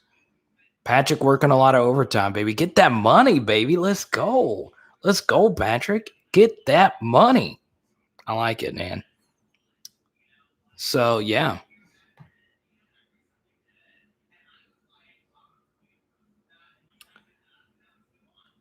But, yeah, it's always easy to pick Texas A&M to be overrated. Also, Texas A&M still to this day has not had a good offensive outing against LSU, which is pretty crazy. Like, back-to-back years, LSU shut down Johnny Manziel. How many SEC quarterbacks have been better than Manziel? Burrow and Newton, and that's probably it. Tebow, that's about it. So, yeah, we shut him down both times. Kellen Mond never had a good game against us outside of him going unconscious in the freaking overtime period. That was a once-in-a-lifetime performance from him. Kendrick, I don't know exactly how I feel about Texas A&M just yet. I haven't done a deep enough study. I've been so focused on LSU. This next week, we are going to be releasing some of those defensive film studies, so be on the lookout for that. So, yeah. Oh, you're OTing tonight too, Patrick? Well, much love to you, my brother. That's what I'm here for, man. The truck drivers. We've got a lot of truck drivers that listen to us through their Bluetooth speakers. I love it. Alan, I know nothing about him. Honestly, don't. I'm so laser focused on LSU. The only thing I know from other teams is basically what I already knew about them. I still haven't dove into, Phil Steele or Athlon previews or anything like that. I'm just now starting to get some UCLA study in. So it's kind of tough, Alan, because, as far as studying different teams, it doesn't make a whole lot of sense from an LSU perspective to study Texas A&M because we play them so late in the year. They're going to be such a different team than what they are now. But yeah, I still haven't even, I think every single one of you probably know more about A&M other than me, but I'm just, they have DeMar Leal back, and he is a beast. He is a Dorsey level defensive lineman. He's really good. I agree with you, Graylin. You know, the thing about me is that when you play against a defense with elite athletes, where every single person on the field outside of your defensive tackles is as fast as you are everywhere, you don't need a quarterback who is very static. You need a quarterback who takes what the defense gives them. And A&M just simply hasn't done that. I mean, the one thing I spoke to this with Gabe Bach, who's just so fantastic covering A&M. And Gabe is like the top Texas A&M guy. And I talked to him about it, and, you know, he said Jimbo's a bright offensive mind. It's just when he goes up against these defenses that just have just these unbelievable athletes, it's tough for him to crack it. You know, even their win against North Carolina last season, North Carolina was missing all their best players, and they still barely won that game. So, yeah, I think A&M season, you know, I think out of all the SEC teams last year, I think A&M season was a little fluky. I really do. Especially you break this down from so many different angles, and I'm losing viewers spending so much time on Texas A&M, so I'm going to stop. Oh wow. Okay, so let's go to Kedrick here because I do care about you guys personally. I want to read this really quickly here from Kedrick. Oh, wish me luck. My girl about to have my first baby. Her name is going to be Rain Alaria Dickerson. She's going into labor tonight. Okay. That's awesome, Kedrick. Round of applause. I need the PHL dads in here. Jared, okay, there you go. Jared's a girl dad as well. Cliff's a girl dad, but he's not here. Yeah, there you go, Kedrick. Well, number one, thank you as always for your donations to the channel. You've been such a great viewer, one of our best commenters. And honestly, Kedrick, this is not the first time that we have viewers that are watching us while their significant others are in labor. We had Ultra Rider. I don't think he's in here tonight. Ultra Rider he had his first daughter 2 weeks ago, and it was crazy. And then we had Salt in here while his granddaughter was in labor. So that's really cool. So Jared, you're a girl dad as well. Okay, that's cool stuff. Clint says 10 wins, book it. I love it. So let's go to Rai. As the Keishawn Butte fan club president, my question is, you see the stat line next season? 93 catches, 1480 yards, 16 TDs. All right. So Rai said he wants to open this up. Who thinks Keishawn Butte is going to put up that stat line?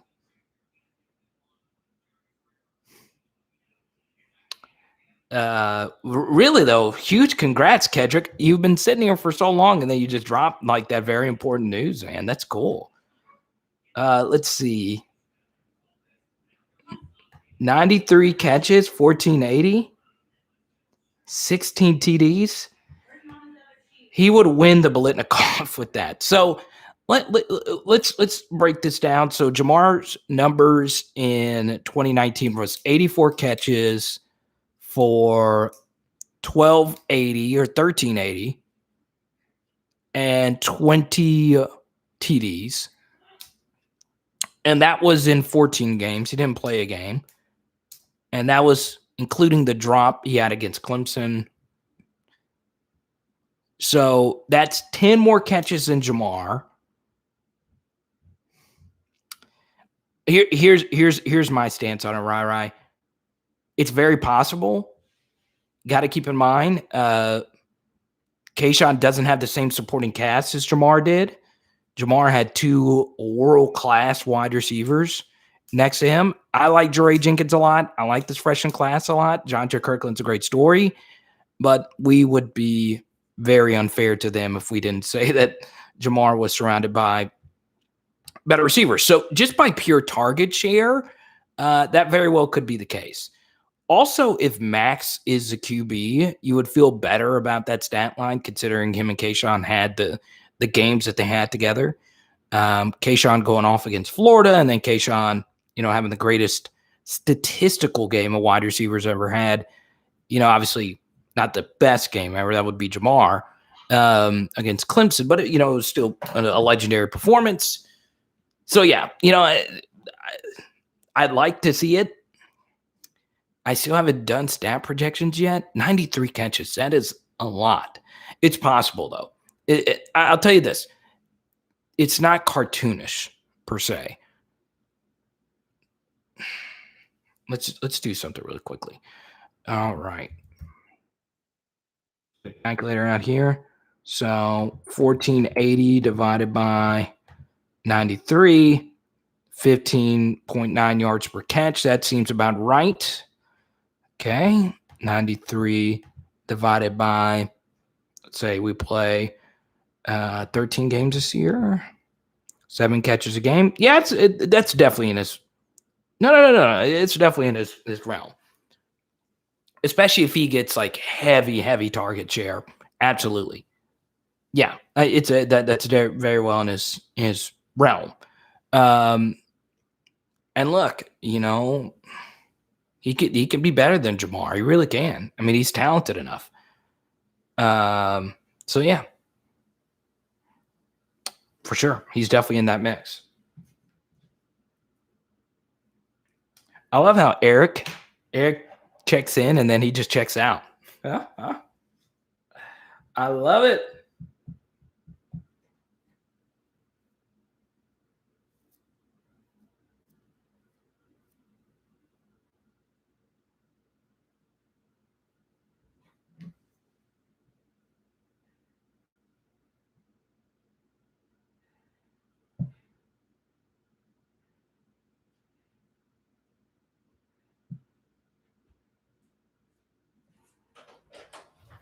Jefferson gets Oklahoma. It's a time.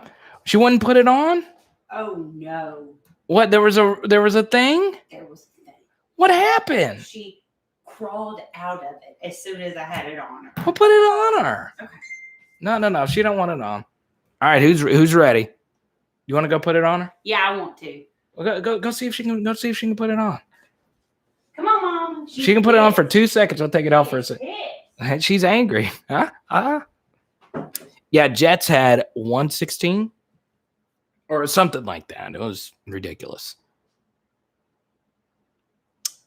NIL and catches. Yeah, I mean, heck. We may be driving to Dallas tonight. Do you hear me? No, I'm down. Oh. Do we have any viewers in Dallas and put us up for a night? We're going to kill somebody. She's so pissed. Put it on her just for a I'm second. trying. She is hating it. We had a special 4th of July celebration. Because we're patriotic on this channel. From T. Paula. Come on, Z, put it on for a second. For Mama, please, baby. Come on, Z, baby, for the super chats. For Mama. She's so bad. I wish you guys could see this. Could you see Coy Moore playing the Curtis Samuel type of role in Carolina? Thank you, Mama. Yeah, I could. Okay. All right, here we go. You're not gonna like this. Okay, here we go. Everyone say hi to her daddy. She's okay. She's okay. She's got her little outfit on that her T. Paula got her. What do y'all think about Z's 4th of July outfit? Go ahead. She wants to lick the mic. It's so weird. Oh, my God. Everyone say hi to Z. The new dog at PHL. She's mad at me because I put it on her. So, hey, but Kendrick's getting ready to have his first ever daughter here in just a few seconds. Nice. Congratulations, Kendrick. There you go. The baby. Hey, Jared. So there you go. You can take it off of her now. She doesn't like it. She doesn't like it. She's good. Now she's ready to go.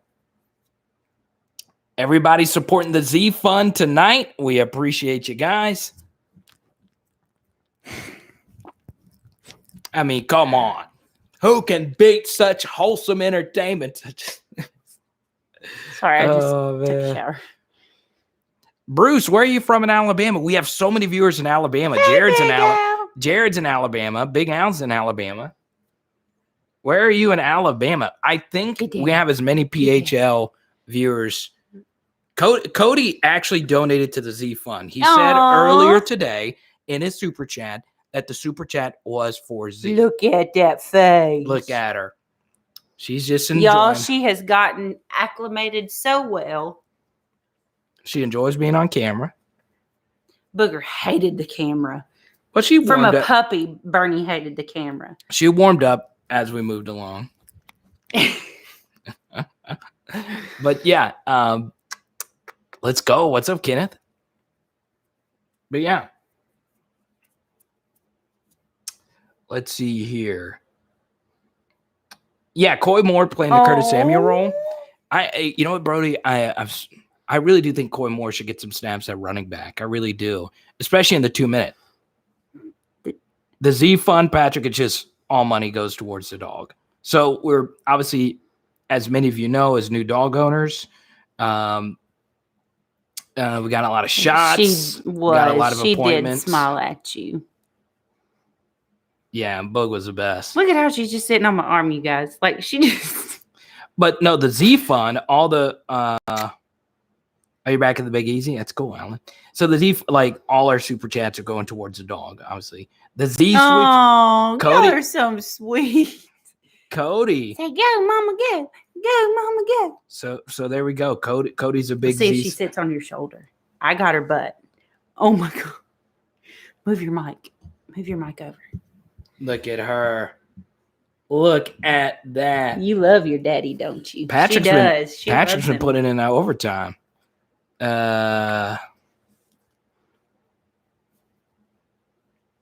Yeah, you know, one thing. Okay, let me ask you guys this. Your honest thoughts in the chat right now. For Z, Danny. Oh. Z's what, 2 months old? Z turned 9 weeks old on Thursday. 9 weeks, Alan. 9 weeks, which is 2 months. I told you I'm bad at math. Thank you, Danny. You're so nice. Danny, I'm telling you, Danny's been very, very, I got very a lot of supportive. crises going on in many different areas. All right. Well, everyone say bye to Z. She's ready. She's ready to go get snacks. I got to ask them all the question though. Okay, yeah, pull it up. Who here lives near Trader Joe's. So- and this is a real question. This is a question. Who here lives near Trader Joe's? Okay, because the one in Baton Rouge was sold out of this right here. Okay. Okay. Trader Joe's.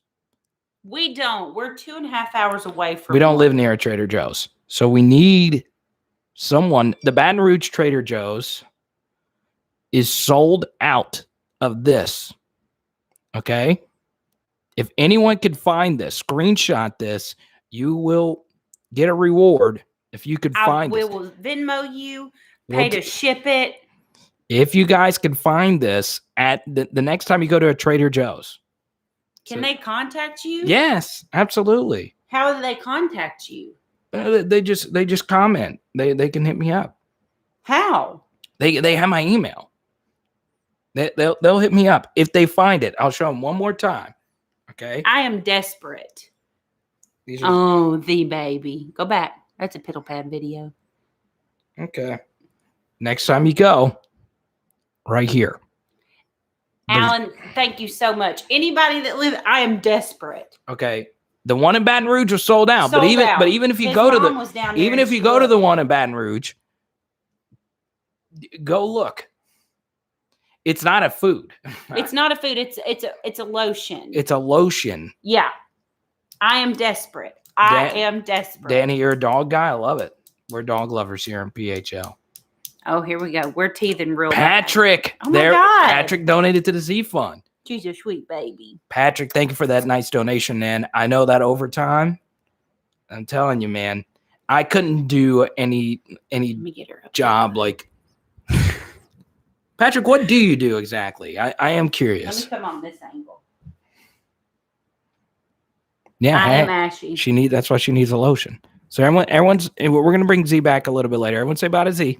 Quit telling them that. Well, they're- They don't want. She doesn't want to say bye. Smoked pig ear for Z. Why does she like that? Is it because you're so loud? I don't know. Listen, y'all hit me up on Instagram. Give them my Instagram. I'm not going to give you your IG. No, I'm just kidding. I'll share my IG. It's $6. It's $6, and I would love is like up to 6 of them because If you you- can't find them anywhere. We'll Venmo you and then reward you. Whatever. We'll look for the body butter. We will Venmo, reward you, send you Z photos every day. Whatever. Or this. I also have this ID as well. I don't post anything on it. You can follow me on either one of those. Jared, Thank you so much. I swear to God, I am desperate. His mother went looking in the pouring rain for me today. I get Z before she. I'm coming. I'm shutting this door. Okay, guys, I'll be back. I gotta go check the salmon and call family because we gotta look at me. We got a crisis. Apparently, there's a crisis going on. We're gonna drive to Dallas tomorrow. I'm not happy. I'm calling mother. Okay, girl. About to get induced by your next live. We'll have a new Tiger fan. That's cool, Kedrick. Enjoy that moment, man. And thanks for letting us and all 55 of us be a part of your legendary evening. That's so cool, man. Lots of dads in here, Kedrick, and you're about to be a dad. That's awesome. Absolutely awesome. We continue. Yeah, Jared. I mean, I'm sure it's 1,000 degrees there. Evan and Chad's going to be the next chasing Jets when they commit. I hope so. Yeah, thank you, Kedrick. We appreciate you, man. Z likes the camera. Boog didn't like the camera at first. Boog just did not like attention at all, right? She just said it just wasn't her thing. But still. You drive a bus for the town of Vail, Colorado? In Colorado? Really? That's wild. That is wild. I would not have guessed that, Patrick. I would have guessed you were a Southerner. I did not know you were in Vail, Colorado. That's dope. And we appreciate you, Kedrick. Evan and Chad's going to be the next chasing Jets when they commit. I hope so. I hope so. Yeah, Nick. It's interesting, though. It is so interesting that the last 3 top 100 out-of-state wide receivers that committed to LSU, all 3 of them were super players, but they all decommitted the day of signing day. That is so interesting to me. I haven't quit thinking about that. It's wild because, you know, Rakeem Jarrett and Jermaine Burton both had really good true freshman seasons. And they both still decommitted. And maybe they thought, okay, if we go to LSU, because Jermaine Burton said he chose Georgia because he could fill a more immediate need there, which made a lot of sense. You know, Georgia's wide receiver room is probably never going to be as deep as LSU's wide receiver room, especially now with Perkins being hurt. So, yeah, SG, what's good? Is this your first live chat? Let me know. So, yeah, it's interesting that that's the case, Nick. I think part of it also is that if you go to LSU, it's so hard to get snaps at wide receiver. It's so hard. And I think with Burton and Jarrett, they said, look, this Keyshawn Butte guy is a beast. Also, we're not going to play as true freshman with Terrace and Jamar being there. And they just decided to go. I don't know what happened to JoJo Earl. But anyway, Evan Stewart is his own guy. If he comes to LSU, it's great. If he doesn't, LSU's going to be fine. So, yeah, we go to tight end here. SG, let's go. Should we be concerned at tight end? You should. Yeah, actually, you should. Look, the first thing is, obviously, you know, Cole Taylor is a really talented prospect. I still think, when I initially looked at Cole Taylor's profile, I normally, whenever I watch a high school senior tape, I watch their tape and then I do an analysis of the roster. And based on the assumption that Eric Gilbert was going to stay at least 3 seasons at LSU, I said, Cole Taylor, it's going to be really hard for him to play until his junior season. But even then, I thought he was more of a year 3 guy. So Cole Taylor played against Florida and Ole Miss, and it was rough. He had a rough go at it. On the blocking side of things, the receiving side of things, he was fine. But yeah, his blocking was not great in either of those games. Now, LSU addressed that in the spring. Ed Orgeron said he was going to work with Cole Taylor on his blocking. He's put in a lot of work with personal coaches. The work ethic is there for Cole Taylor. But now the mentality has to come with it, and obviously his ability's got to take a step forward. If you're 6'6", we got to get you winning these 50-50 balls. First drive of the game in the spring game, Max Johnson threw an absolute perfect ball to him, and it was a 50-50 ball. And he was going up against Jay Ward. You've got to bring that ball down. He didn't bring it down. So, yeah, we'll see with Cole Taylor. Obviously, his biggest competition is going to be Jack Bech as far as receiving tight end. I do think I could see a scenario where Nick Storrs plays a lot more. But SG, this is very important. I do think I do think we could see a scenario where LSU just runs more 4 wide receiver sets. I really could see it.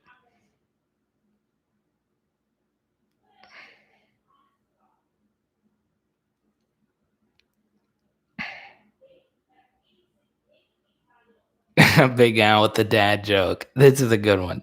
Last night I got so drunk at the bar I couldn't find my car, so I took the bus home. I didn't even know I could drive a bus. It's so good. Yeah, SG, let me know if this is your first time in the chat, and for real, we want to welcome you. Second live, but always catch the replays. Okay, cool. Well, everyone welcome SG to the chat. We like you, man. Come on in, hang out. All 62 of you. So we haven't done this in a while. We haven't had a super chat in a while. We did just have the Z super chats, and I do appreciate that. I'm very grateful.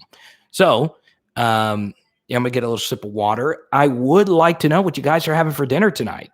Okay. While you guys welcome SG into the chat, let me know. Yeah, Big Al, as a treasurer, I expect you to bring the dad joke of the week every week.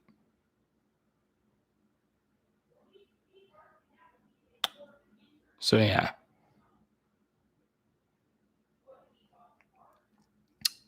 Who's Wiggins, Reed? You mean Colt? Keanu Colt? Breaded chicken and white rice. That sounds good. Any sauce?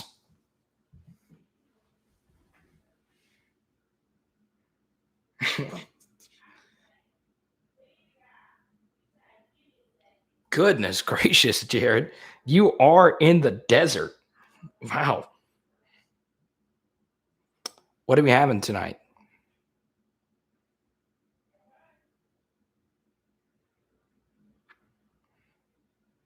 You see Mason Smith telling Sean Murphy to commit? That's cool.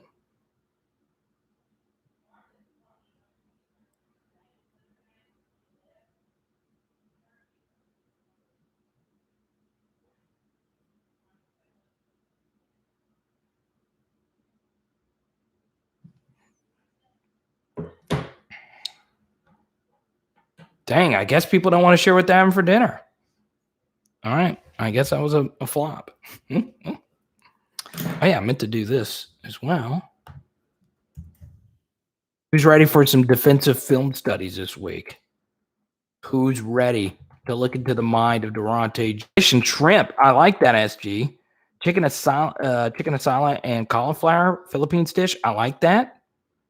Kenneth, you're going spam? That's what I like to see right there. Kyle, you had Popeyes? What's your Popeyes order? Jared. Oh, my goodness. Nicole probably hates me more than anyone else, and I'm totally fine with that. Nicole's probably happy. She's probably like, okay, I don't have to watch this guy.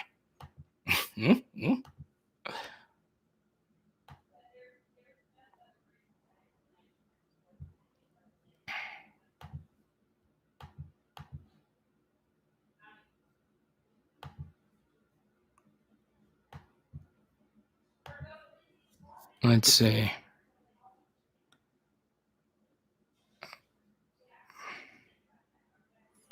God, Hey is. There must be some real drama going on with Hey tonight, guys. So I'm going to stay on here for a little bit longer. Olive Garden, Danny, please tell me that you got the tour of Italy. You had wings tonight, Jared? They better have been lemon pepper. Wait, you have a subpar Popeyes, Kyle? Nachos and hot dogs, Graylin. Really? Are you at a sporting event right now, Graylin? Are you at an MLB game? For nachos and hot dogs? Oh, Quincy Wiggins flipped? I didn't know Quincy Wiggins was committed. Let me see.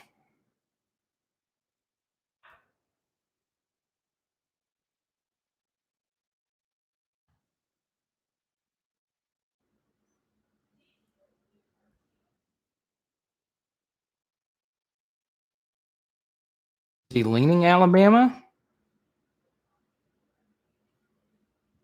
Remember when Quincy Wiggins flipped at halftime? He went to Clemson. No, Quincy Wiggins is class of 2022. Do you mean Tristan? Do you mean Tristan Lee? What's up, Brandon? Calamari and fried chicken Alfredo. I like that, Danny. That sounds good. I haven't had a calamari in a while. Barbecue steak? I've never heard. I'm dead serious. Pita bread pizza. I like that. I've never even heard of barbecue steak. That's true, Jerry. Bad Popeyes is Nathan wins. Oh, the corner. Okay. Yes. Yes. That's the other Wiggins. Okay. Okay. Nathan Wiggins. I didn't know Nathan Wiggins and JoJo Earl were close.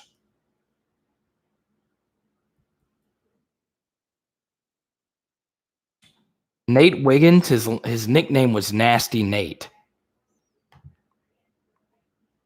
Oh, steak cooked on a barbecue grill.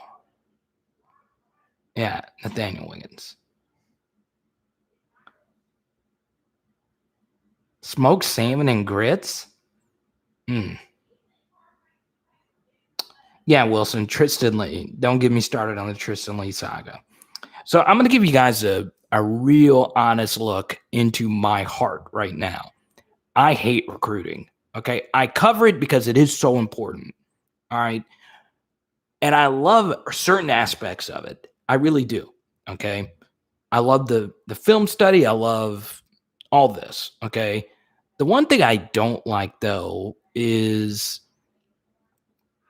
nothing is official until they're signed. So, for instance, tomorrow, Kelvin Banks can commit to whoever, but there very well could be a last-second flip with him. Remember, this is going to be the first time that any of these recruits are going to get to visit any school or any game. And with the NIL and all these different things, the transfer portal and whatnot, we're going to see more kids commit and flip a lot more, way more than normal. I think in recruiting, it's going to be even wilder than it was years ago. So, of course, Kelvin Banks, because he is such a huge target for LSU, he's a top 5 target, more than likely on their board right now. Not their number 1 target now. Yeah, I not going to lie. It's going to be very interesting to see where all this goes. So the thing I don't like about recruiting is, I just don't It's just something that, could get very tiring.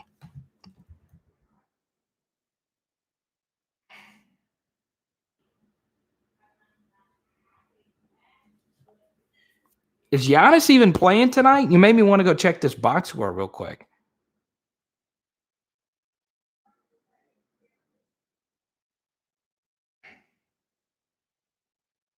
Giannis is not even playing tonight. Interesting. And they're still getting worked right now. Trae Young's not healthy. He's minus 14 too.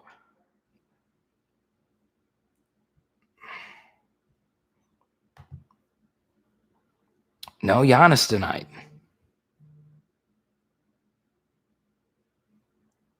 So, yeah. Chris Middleton. Middleton's a beast. Representing. Oh, Jared, you're at a bar. That's dope. I'm looking at the. Oh, that's why you had wings. They're $5 special wings. Huh? Yeah, Chris Middleton. I like Chris Middleton. I think it's a good story. I do. I always cheer for 3 stars.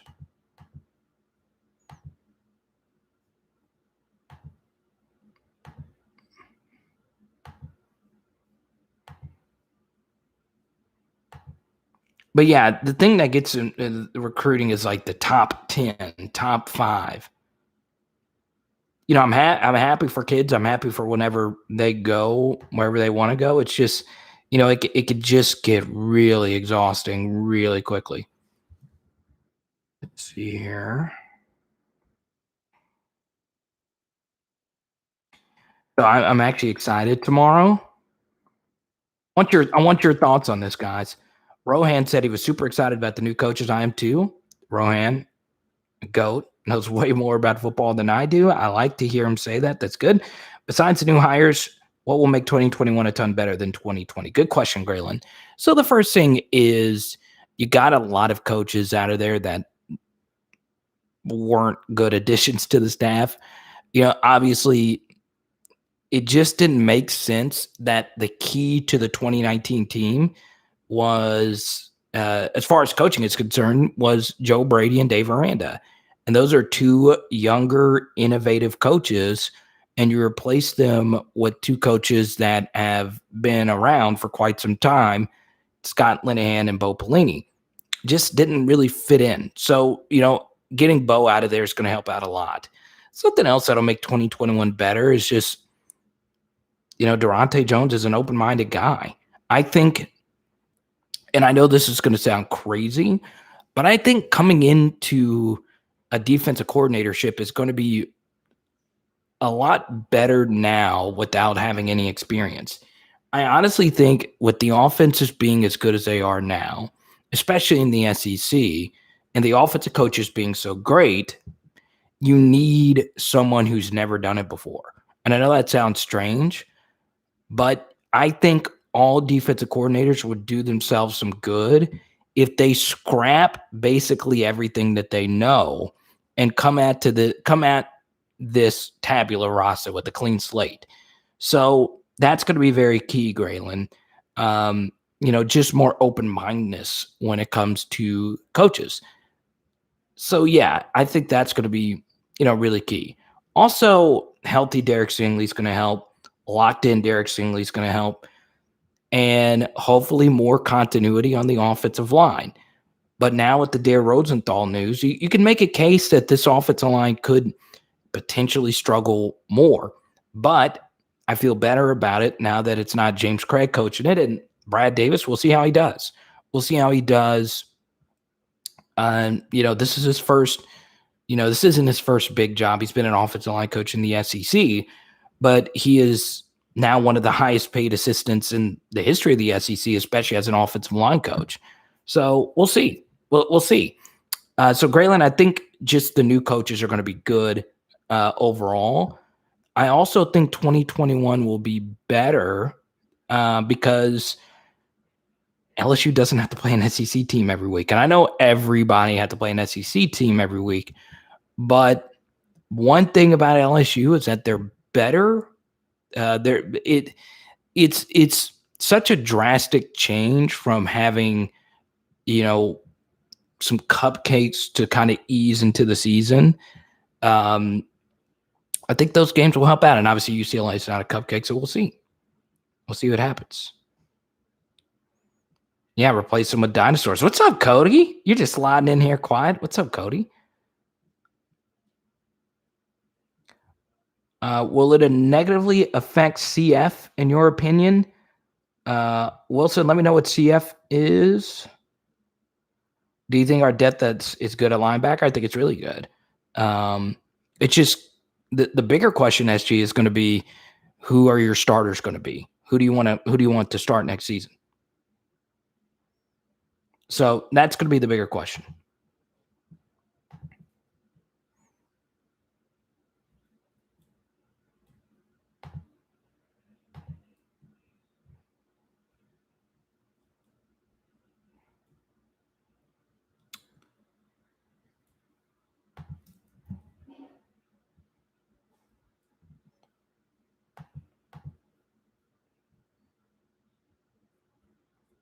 It's all good, Cody.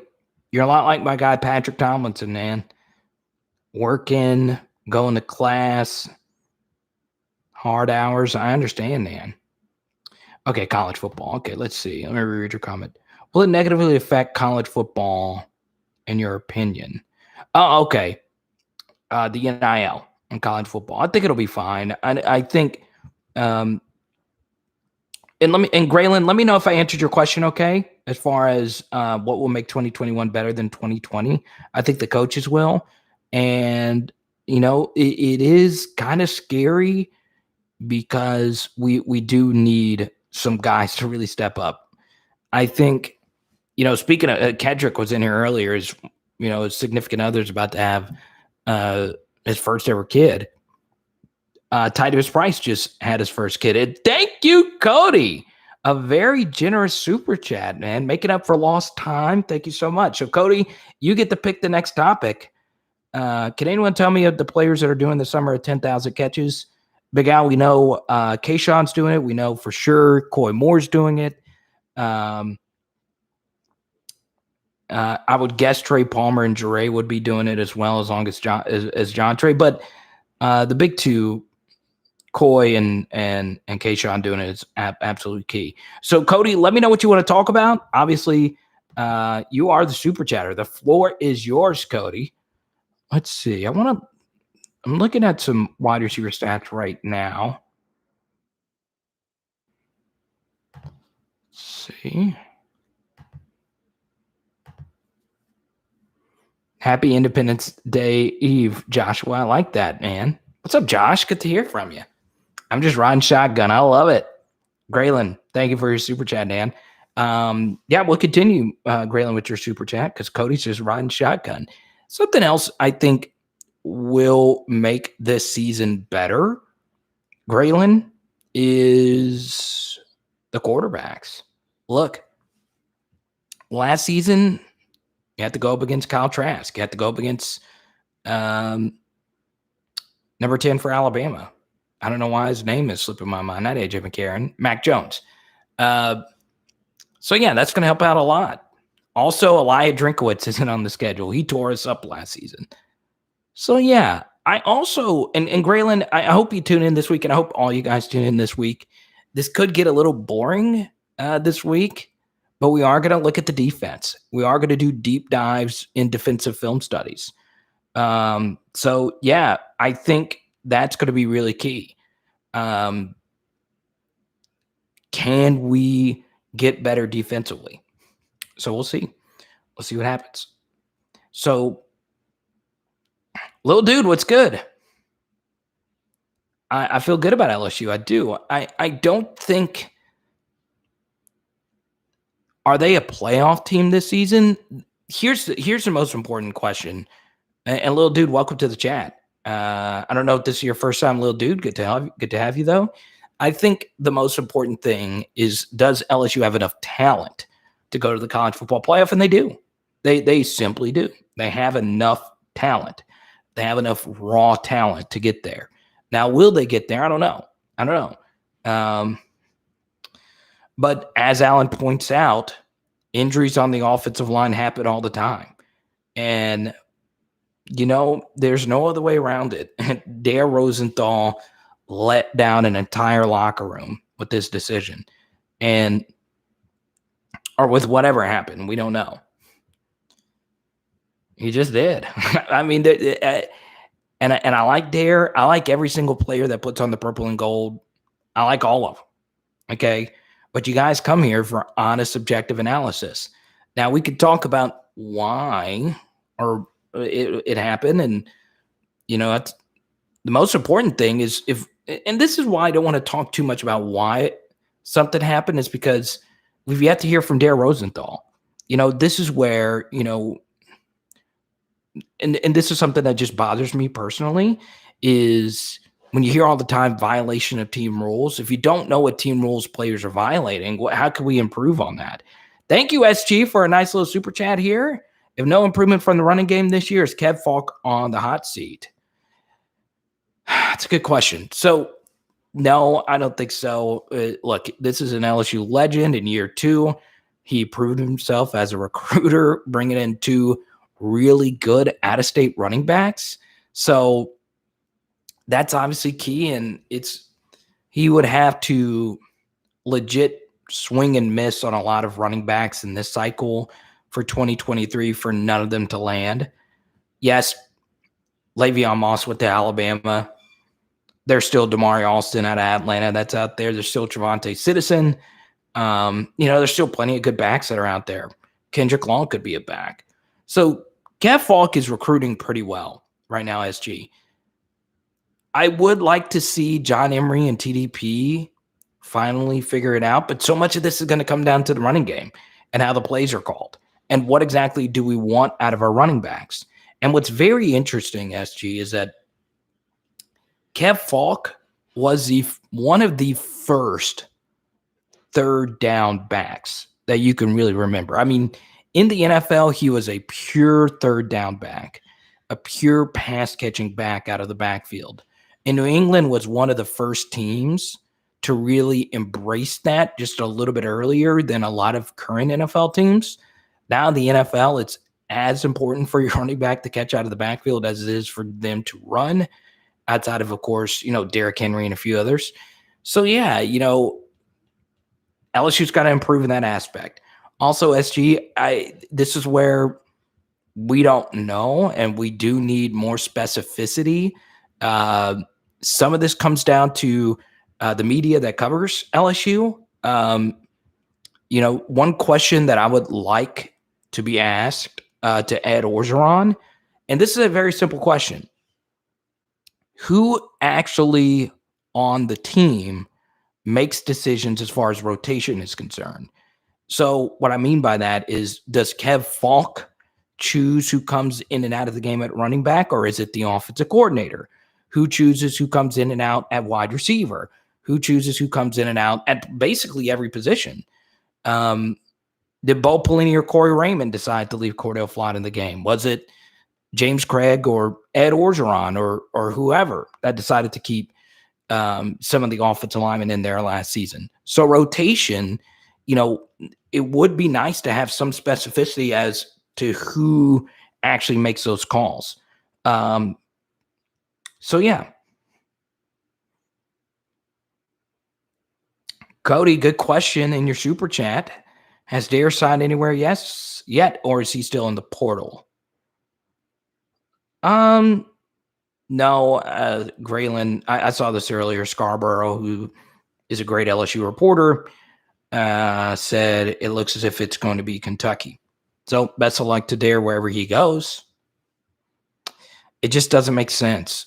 Why can he go play for Kentucky immediately and just not be able to play for LSU this season? I think we all have an idea of what exactly happened.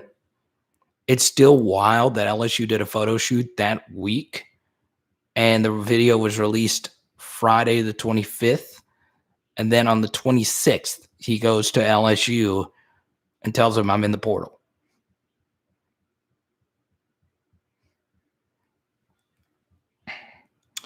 That's a good question, Pegasus. And SG, let me know if that answered your super chat. Thank you, SG.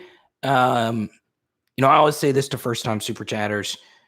SG, this is what I do full time. This is what I do for a job. So, your donations, I make some money off ads, but most of the money I make is from super chats and some upcoming merch we have. So, SG, your generosity really does mean a lot to the channel. So yeah, and obviously Cody, thank you so much. Your super chat is still going. And yeah, SG, I hope that seafood you're having tonight's good too. Yeah, Pegasus is a good question. I know it shouldn't, but does the possibility of a QB transferring have any bearing on who we pick to start? It does. Don't get it twisted. The coaches do think about that, but I hope they don't. Let me put it this way: it does cross their minds, but I think LSU is smart enough to know that you should start who the best player is. Now, this is a very key thing to keep in mind, okay? Here's why I'm so pro, or this is why I'm so against thinking, this is why I'm so against the idea, because something that I heard is part of the reason why LSU was not as interested in benching guys was that they were afraid of losing so many numbers to people opting out or going into the portal. And I understand that, especially last season with LSU's roster situation, losing all those juniors and Jamar and Carey and Tyler doing what they did. And, I supported their decision in doing that. But,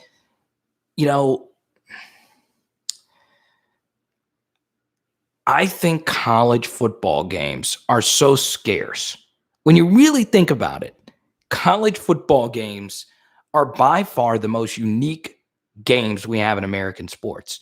They're so scarce, and they're played in these cathedrals. Like the best stadiums in sports are college football stadiums. The NFL has epic stadiums, but it's wild that these stadiums are used 6 or 7 times a season. Point being is that games are way too scarce and seasons are way too scarce. And your championship windows, there's so many things that you have to go right for you to win a championship anyway. So to Galaxy Brain decide, and for the Galaxy Brain's an internet term for like overthinking something. I think you're overthinking a situation when you start someone over someone else simply because of the transfer portal. Now, if LSU views MYLES BRENNAN and Max Johnson as a dead equal heat, I can see the justification of starting MYLES over Max because of that. But yeah, we'll see. What I think LSU will do is they'll start MYLES and then they'll have a few packages for Max as a runner, which I think is not a good thing to do. I'm not a big fan of that. But we'll see. We'll see what happens.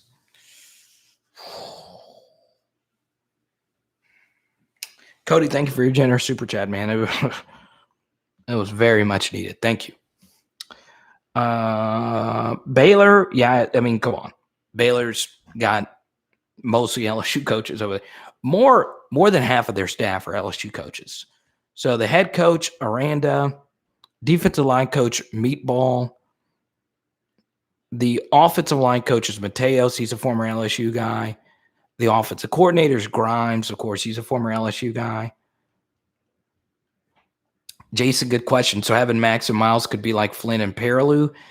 Yeah, this is where, we get into, the weeds here. I think LSU will think about doing that. I don't like it simply because Max is not a Perilou type of athlete. I think the 2 quarterback system works when that second quarterback is like a real beast of an athlete. And Max is very athletic. Don't get it twisted. But as a runner, he is also very good as a runner. but I don't know if you look at some of the 2 quarterback systems. I don't know if he's Tebow to Chris Leak. I don't know if he's Perrineau to Flynn. I don't know if he's Taysom Hill to Drew Brees, where those guys that we mentioned, Tebow, Perrineau, and Taysom, those guys are elite athletically. Max is very athletic, but they're not those kind of guys. Like Max is not going to run over a linebacker. All 3 of those guys can pile drive linebackers. All 3 of those guys could play running back or tight end in their prime. So yeah. What's up, JJ? Good to hear from you, man. Well, yeah, Emory Jones is a good example. And Emory Jones is obviously very athletic. So yeah, it's a little bit different. And I don't want anyone to say, well, you're saying Max isn't a good. No, Max is a true dual threat quarterback. He's just not and they tried that last season and it just didn't work. Exactly, Pegasus. I feel the same way. I worry about Max's arm strength. Yeah, you should, but not too much. In college, you can survive without great arm strength. We've seen a lot of great college quarterbacks without great arm strength. LSU's best quarterback of all time didn't have great arm strength. So not everyone's going to have, a Met or a Russell type of arm. With that said, SG, yes, Max's arm is not, special. It's good. He can make a majority of the throws. But what makes Max's performances so great last season? Okay, we go to Jason here. I'll touch on this really quickly. What makes Max's performances so good last season was everything around him just fell apart. Receivers dropped passes. Cole Taylor missed a lot of blocks. Yes, it helped having Kayshawn to toss the football to, but Max saw offensive linemen go down. He saw the weather change on him in both his starts, and he just kept going. And I give that guy a lot of credit. I really do. I mean, the will of that kid was really, really impressive. Wilson, I'm wearing a Real Madrid jersey. I'm not even a Real Madrid fan. I just like it because it's purple.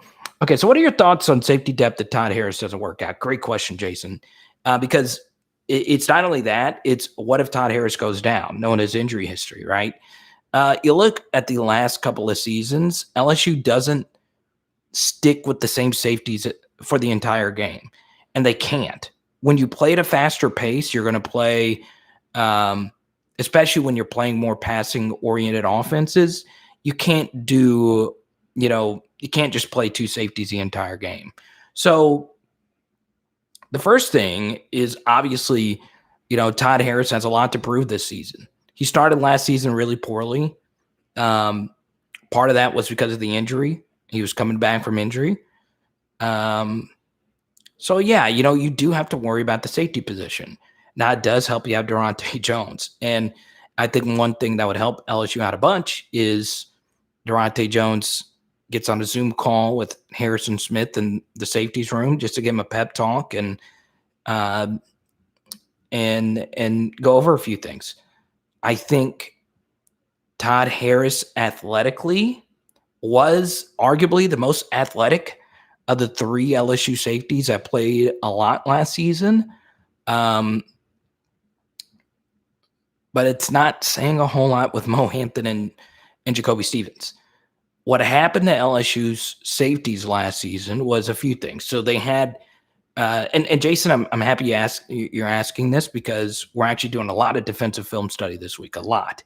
So the first thing I want to bring up is obviously the safety depth last season just wasn't phenomenal. Okay, it just wasn't great. Our safety play wasn't great at all.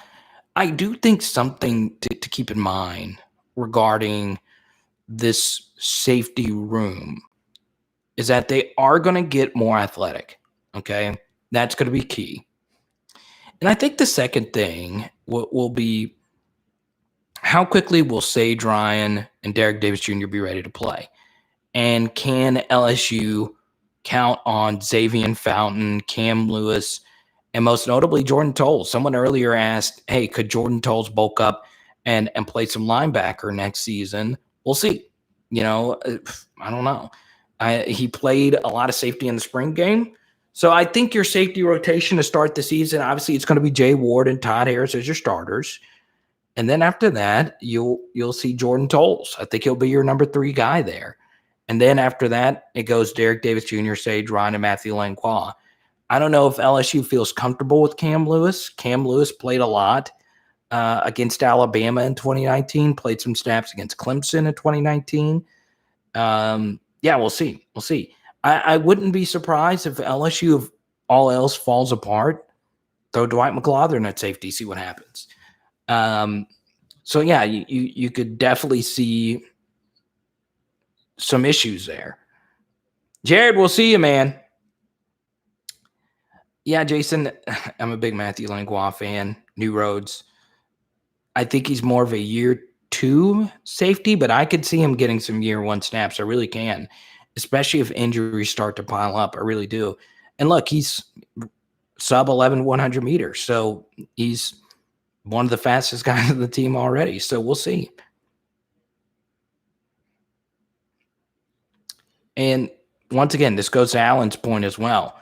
Jordan Tolles got picked on against Auburn.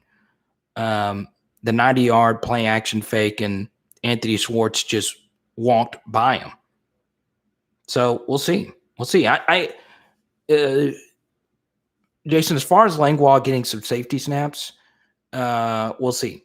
Grantland brings up Pig Cage. I think Pig Cage will get a shot to play some nickel. I don't know if he's a deep safety per se, Grantland. He's athletic enough to do it. I just don't think that's his thing. We'll see. I think Pig Cage will play a lot on special teams. We'll see. And then, obviously, the wild card in all of this is Major Burns. Is Major Burns a corner? Is he a nickel? Is he a safety? We'll see. Once again, we'll see how the fall shapes up. Obviously, a lot of this comes down to the playbook. Something else to keep in mind, Jason, is arguably LSU's 2 best linebackers were guys that weren't there in the spring. So LSU's going to have to restart their install anyway, because Eli Ricks wasn't there in the spring either. So, yeah, we'll see what happens. We will. What's up, Emma Cat?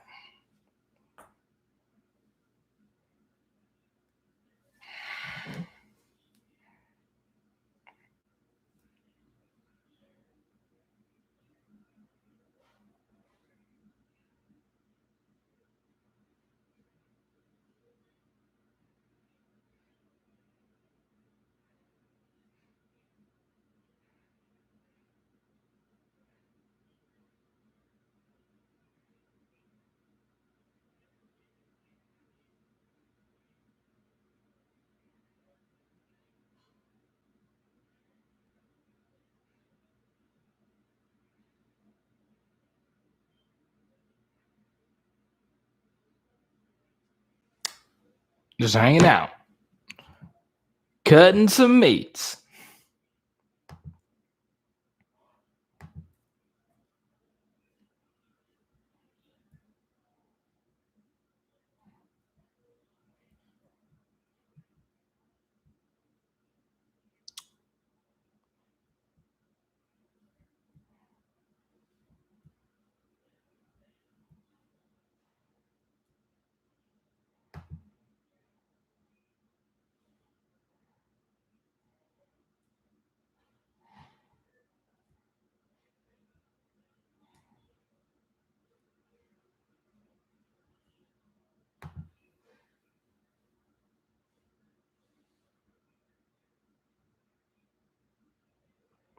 Got a friend that knows Coach O well. She's giving my little boy a football sign for his birthday.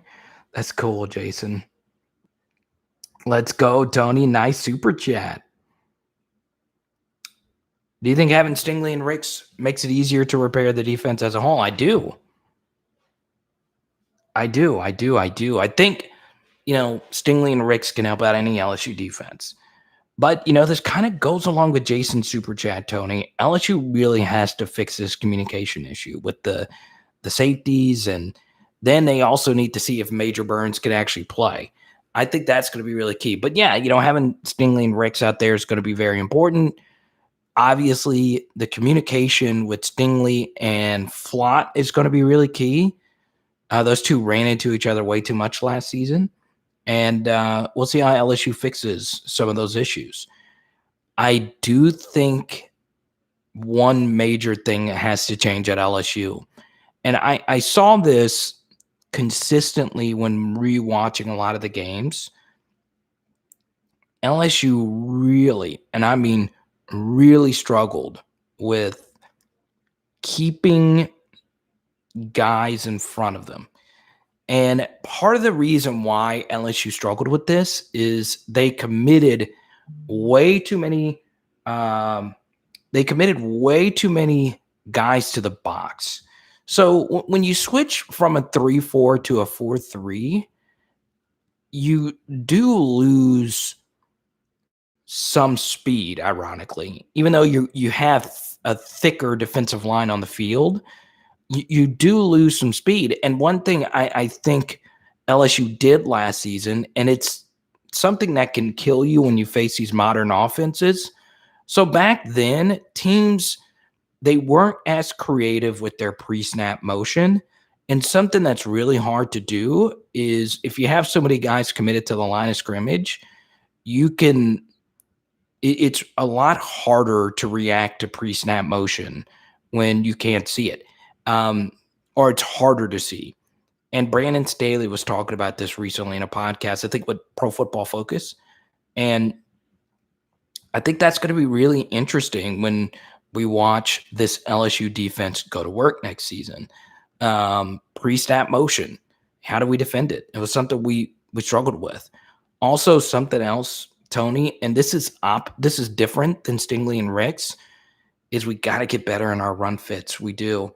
We really do. Our run fits were not good. And some of that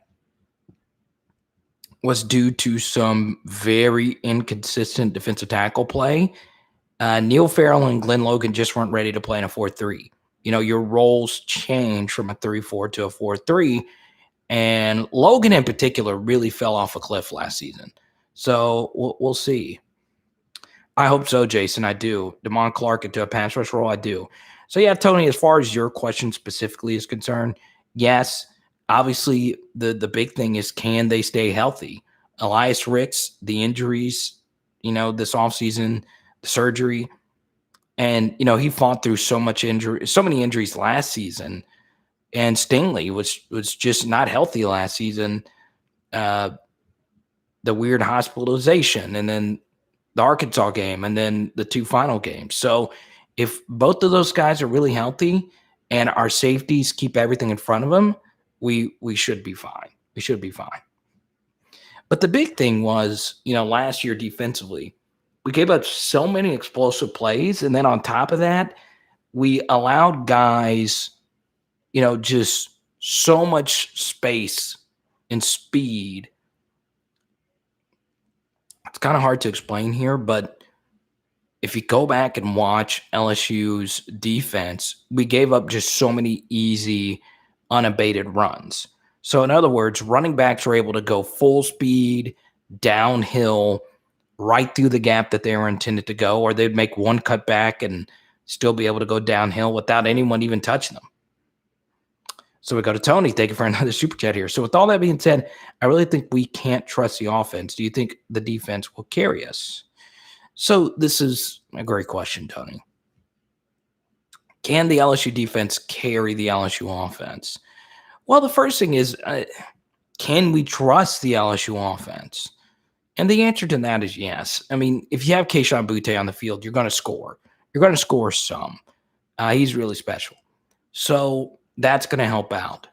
One big thing is from the tight end to the offensive line, we've got to be able to move some bodies. We do.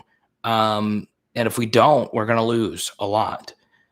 Losing Dare Rosenthal is huge. So, yeah, I think offensively we'll still be able to move the football. I just think, there's so many moving parts that need to get fixed. The better question, Tony, is can a defense carry a team in 2021? In other words, can you be a defensive-minded team and still win big? I mean, I don't know the last national championship team that won with a defense that was far superior to their offense. I just don't know. So I think that's the bigger question, Tony. It's not if the LSU defense can carry us, is can you with an elite let's just say LSU has a defense that is in the same vicinity as the 2016 defense or the 2011 defense, some of the best defenses ever. Can you still win that way? So yeah, we'll see. Yeah, Graylin, this is where this is a good philosophical question. The O wasn't bad last year. We need to improve. So how good was the LSU offense last season? It's a mixed bag. So with the offensive line, when all the different quarterbacks that we played, I thought overall Ensminger called a good season. I really do. Was it great? No. Was he as good in 2019? No, but he didn't have number 9. So that changes. I thought overall with 3 different quarterbacks, he did a good job. Yeah, so was the offense good last season? That's tough to say. It really is. Like the first thing is LSU led the SEC in 3 and outs. Okay. Also, LSU yards per play was very inconsistent. We couldn't protect anyone. Couldn't get a running game going. So yeah, was the offense good? I mean, they were okay. We'll put it at that. I think we're okay. Who gave you a thumbs down? Larry, you can't worry about the haters. You know what's funny about that? Tony, let me know if I answered your question. Okay, do you think the defense will carry us? I think the defense will be better. I just don't know if you can just win with a great defense like we did in 2011. We almost had one of the greatest teams of all time with just a great defense. So we'll see.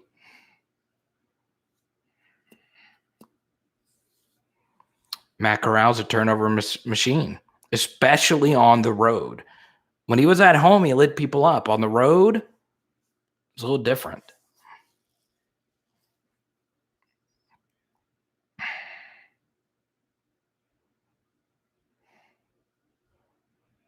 I appreciate you, Tony. But Tony, to go a little deeper into this, I do think, yeah, Miles' first 3 games was really good. But yeah, Tony, I do think the defense will be better, and I do think they'll carry us a little more than they did last season. I do worry about the structure of the 4-3 defense. We'll get into it this week with some defensive film studies. So yeah.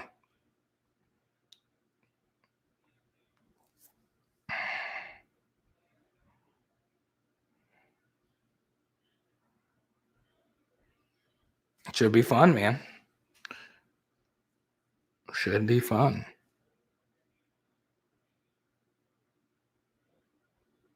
Yeah, we'll be a 4-2-5.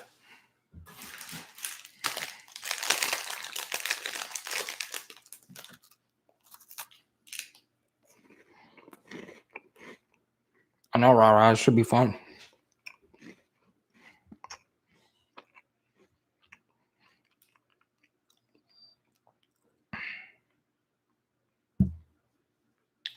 Yeah, I'm a cat. I think we subbed too many guys in and out last season, too. I think that also hurt.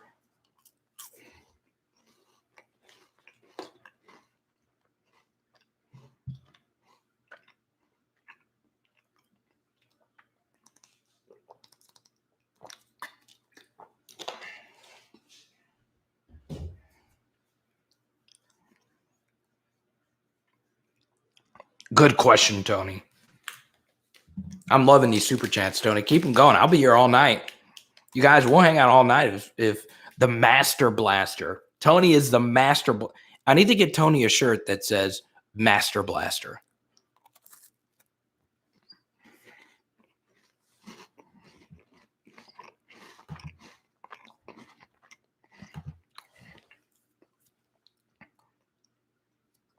So I'm going to let you guys answer this. You guys have already on it. Answer Tony's question. Who is your standout guy in the new class, hands down?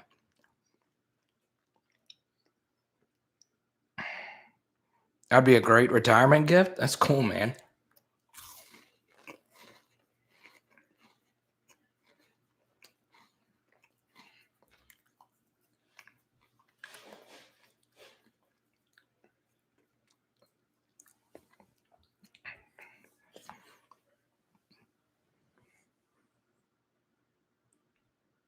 I would love a Chicago deep dish. Some Giordano's. I'm down, baby.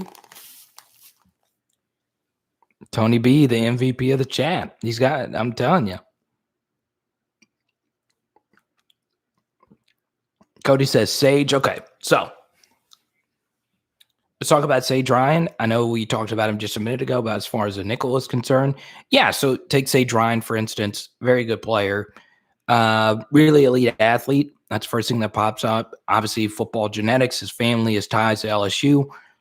Also, something else is, we got to slowly work him in. The first thing when Sage Ryan was at LCA, he played mostly offense. Also, he had a lot of injuries last season, so we'll see. I hope they slowly work him in. I hope he just doesn't start day one. I don't think that's going to happen. So, yeah, Sage Ryan's going to get at the very least, an opportunity to play special teams. The more I think about it, the more I'm talking myself into Jack Bash. I really am. Look, there's a need for a tight end. I don't think the staff, based on my film study, this is not inside information. I don't think the staff is fully sold on Cole Taylor. I just don't. I think Jack Bash has a really, really good opportunity. Also, Garrett Dellinger.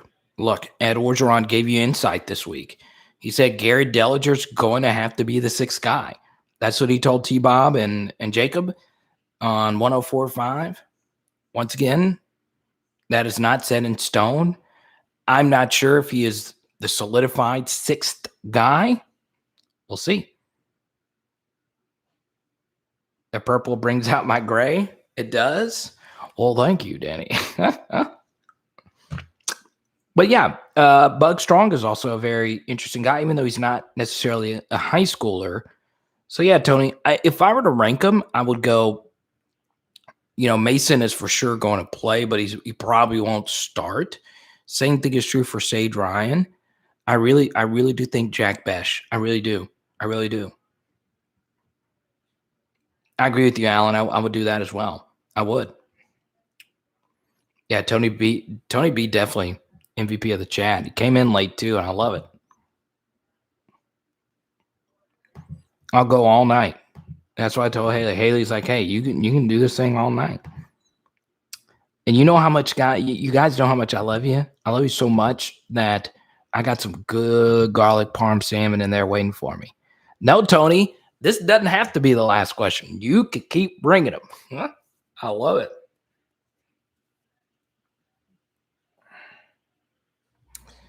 Last question. Do you trust Coach Orgeron to keep his foot out of his mouth and keep this job? So, yeah, Tony, the first thing is it's interesting. So I did some ESPN radio work in South Carolina, and it's interesting because Clemson, as many of you know, is such a big deal. Dabo's always going to be Dabo, right? Ryan Day and Nick Saban, of course, are more careful with their words, and Ed Orgeron's always going to be Ed Orgeron. Ed Orgeron has done one thing consistently, and that's saying something he probably regrets saying. So for that to just stop, you're always going to get an interesting quote from Ed Orgeron. You just got to live with it. That's just who he is. And I love him for it. I like honesty from my coaches, right? So yeah, it's always an interesting thing. Now, can he keep his job? Yeah, he's safe. He's safe. Now, if LSU goes 7-6 and they have, the team wasn't prepared to go and we made coaching mistakes, and then you do have to start reevaluating things. It's going to be really hard for LSU to go 7-6 with this roster. But yeah, look at it this way. And Tony, you do bring up a good question. The guys in Las Vegas are paid a lot of money to get these things right? They're paid a lot of money because look, with LSU having Derek Stingley Jr., who's going to be a really high draft pick, Ali Gay, who has a lot of high upside, Mike Jones. I mean, there's 3 guys right there, 2 of which will get drafted early. And then on offense, you got a few guys that could get drafted early. When you have that much talent and Vegas is looking at you with an 8.5 win total, that should be a little concerning, right? It seems like you would just for sure hit the over on that. Bounce back season. But, it is interesting. It is something to keep in mind. Also, SP plus, FPI. A lot of analytics don't love this LSU team as much as we probably do. I think FPI has LSU at 18. SP plus has LSU at 26. So it is interesting. So yeah, I think Ed Orgeron's safe for sure. Even if the team goes 9-4, he's definitely safe. But yeah, we'll see. We'll see what happens.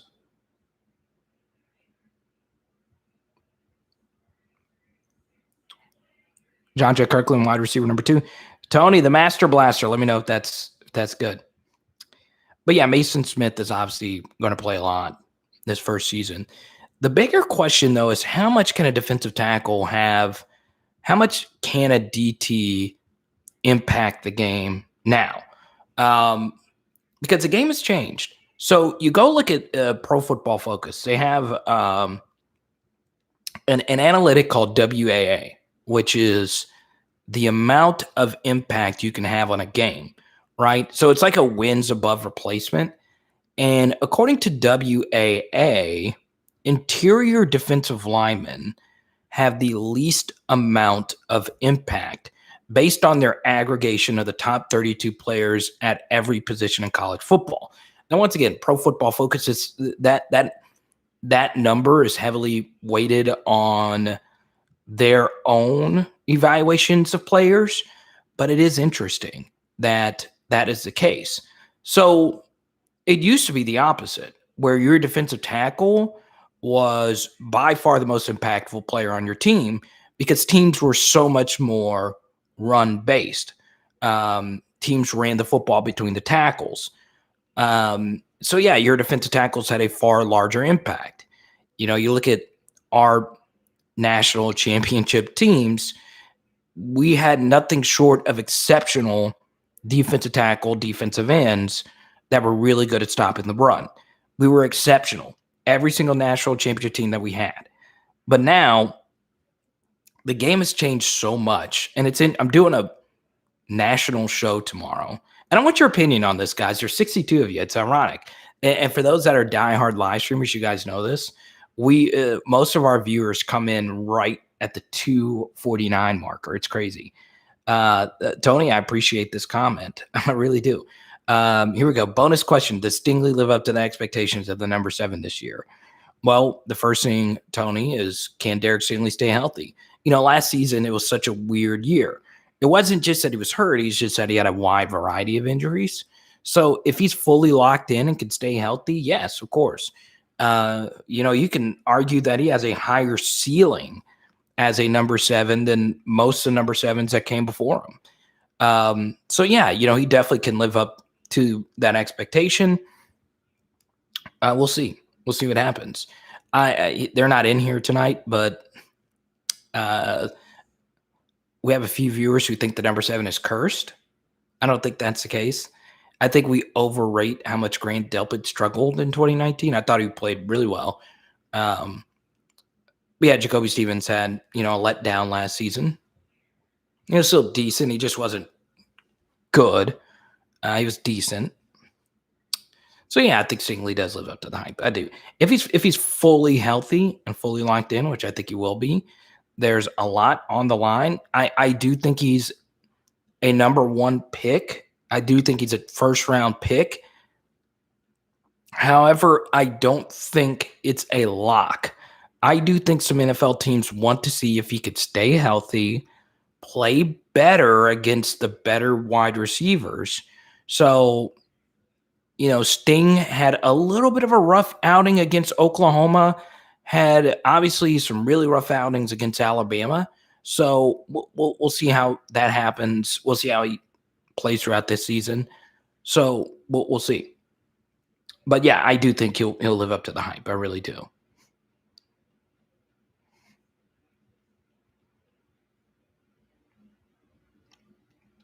The Master Blaster, Tony. Hey, Tony, you can keep him going. I can go all night. But going back to the defensive line thing, I think the defensive tackles just don't impact the game as much as they used to. They just don't. And that's mainly because of how much the game has changed. It's just a far more passing oriented game. So yeah.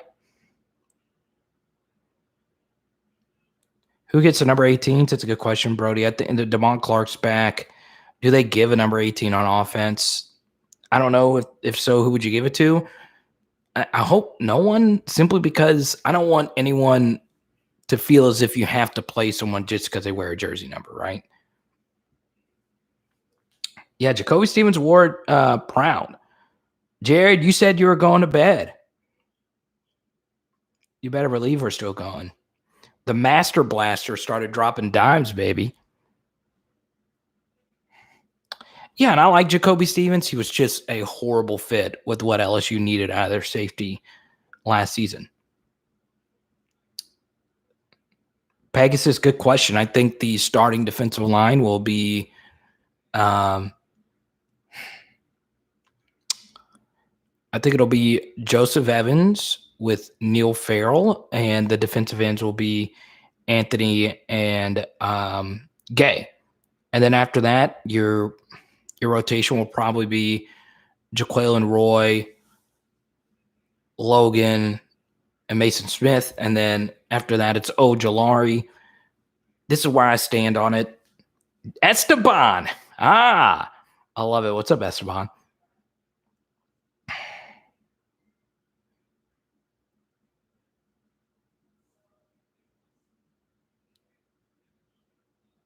Gay, Ojolari, Smith, and Logan.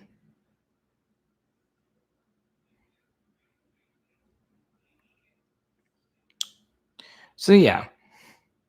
Oh, yeah. Stanley was mostly fine against Oklahoma. He had a pass interference that wasn't called, and then CeeDee Lamb got him one time on a bad misthrow in the red zone. But then again, that's CeeDee Lamb. So, yeah. I mean, Stingley was mostly fine against Oklahoma. It's just, I do think there will be some NFL teams that'll want to see more. But yeah, to Tony's question, I think he'll step up.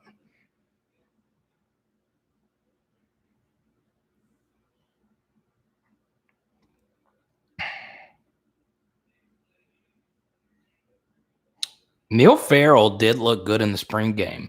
My favorite thing about Neil Farrell in the spring game was his fit. He looked more like a 4-3 defensive tackle. So that's good.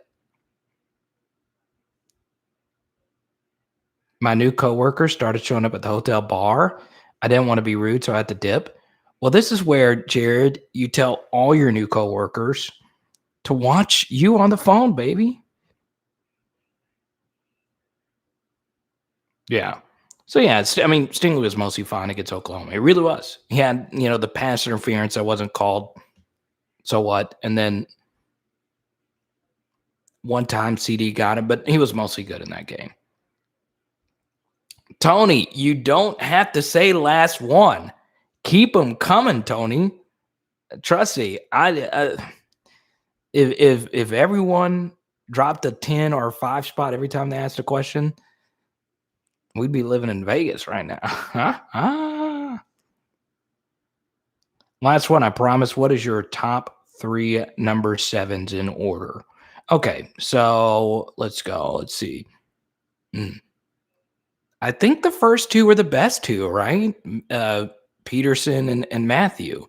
Okay, so the first thing is, are we including Burt Jones, Ali Highsmith into this? No. So when the number 7 tradition started was with Patrick Peterson, right? So your number 7s were Patrick Peterson in 208, 209, 2010, then Matthew in 2011. Then there wasn't any in 2012 or 2013. 2014, 2015, 2016 was Fournette. 2017 was Chark. 2018 was Giles. 2019 was DILBERT. And then 2020 was Stevens. So, yeah, I think Peter. I think it's Peterson, Matthew, then Fournette. And that's pretty easy. Yeah, I think it's Peterson, Matthew, Fournette. Especially if you consider if you're factoring in what they did in the number 7 uniform, then it's definitely Peterson, Matthew, Fournette. I think the best single season in the number 7 uniform was Tyrann Mathieu in 2011. And then the second best season in the 2011 uniform was Leonard Fournette in 2015. But I think overall Patrick Peterson is still the better player than both of them. But it's close. It's obviously really close. But I think the first 3 were the best 3. I do. Yeah. Top 3 running backs in the wishbone. I am not a wishbone expert. Roman, are you on I-10 tonight? We were talking about you earlier, man. The truck driver, Roman. I love it. So the Bucks won. Good. I want to see a Giannis Chris Paul finals. That's cool. If he's healthy. You gotta show some love. Even though he's an Aggie, gotta show some love to Chris Middleton, baby. But yeah, DJ Chark was under a lot of pressure with that number 7 uniform.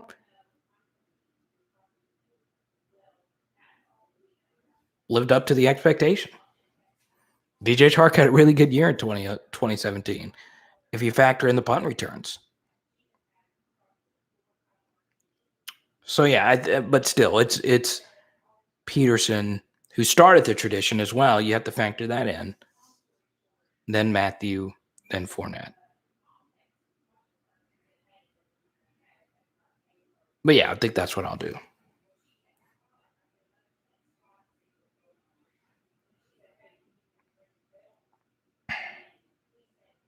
You're going back to the bar, Jared? You can't come back and then jump back to the bar. Jared, this is not acceptable. It is not acceptable, Jared. It's not acceptable.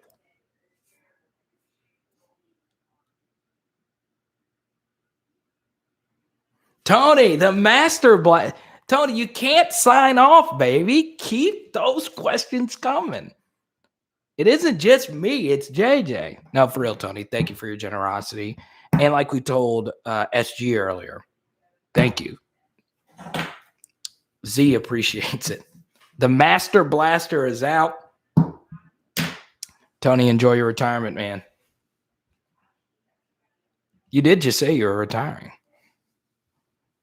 I know, Big Al. Pegasus says, how about the top 5 LSU players in the past decade? Do they all come from 2019 LSU?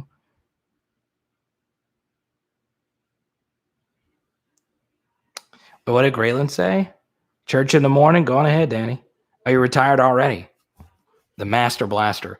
Tony, is that your nick? Did you just give yourself that nickname, or what does the Master Blaster come from? I'm very interesting. I'm very interested before we let you go, Tony.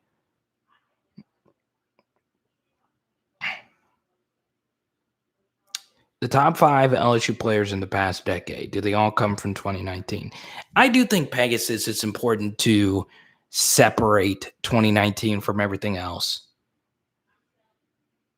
Yeah! Roman with the comment of the night. This is great, man. Let's go. Why do I freaking love you so much, Roman? Look at this. This is everybody. Round of applause for Roman. This is my A1 viewer right here. I love truck drivers. For those that have been watching our channel for so long, you know how much I love truck drivers. And I love the fact that our truck drivers on PHL listen through their Bluetooth speakers, and he's on I-10 and he's blasting PHL through the Bluetooth, eating a Popeye spicy chicken sandwich. That is heaven. It's heaven on earth right there.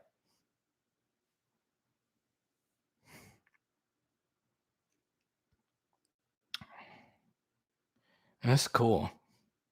Oh, you were a master sergeant. That's cool, Tony. God, we have so many. And I knew that. So master sergeant, master. Okay, that makes sense. That makes a lot of sense. So yeah, Grant Delpit definitely had the best season before the 7 era. Yeah, he definitely had the best season before he got the number 7 uniform. However, yeah, Delpit was so good in 2018. He was filthy good in 2018. We forget that Grant Delpit led the team in sacks in 2018. From master sergeant to truck driver. I love it. Wait, Tony, you're a truck driver as well? Roman, please drive safe, man. We appreciate you. I love it. From master sergeant to truck driver. I love it.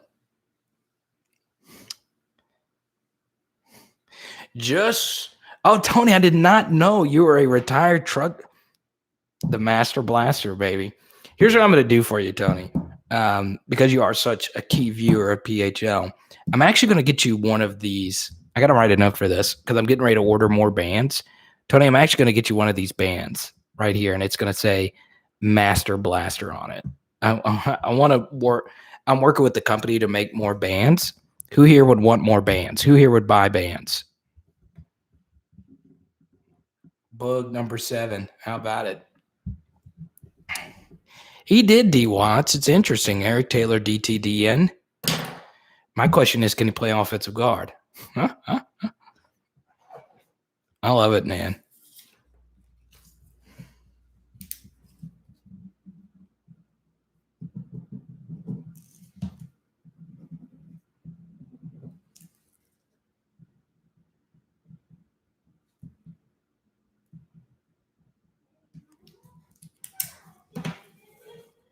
That's good, Roman. Be safe on that road, baby. That's good. Y'all got the Bucks or the Suns? Let me know. Oh, the game was in Atlanta. Wait, Middleton went on a 16-0 run on his own? Is Chris Middleton Kobe Bryant? Really? A 16-0 run on his own in an elimination game? This dude is a mother effing legend.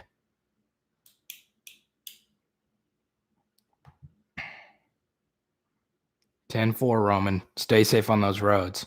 And Tony, you go ahead and go to bed, man. Get some sleep. I know, Esteban, we're ordering more, right? We got to work with the... So we only order like a few of these, and I'm working on getting this done.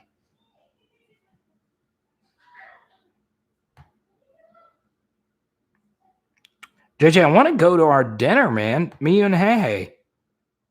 JJ said he was going to take me and Hey to a steakhouse where he said they have the best steaks in Louisiana. So I'm down. Master Blaster out. Get some sleep, Tony. Laurie Lee, you like the Suns? Rolling with the point god? I like that. I freaking love the NBA. Freaking love it. And I grew up, the NBA was my favorite thing. LSU football in the NBA.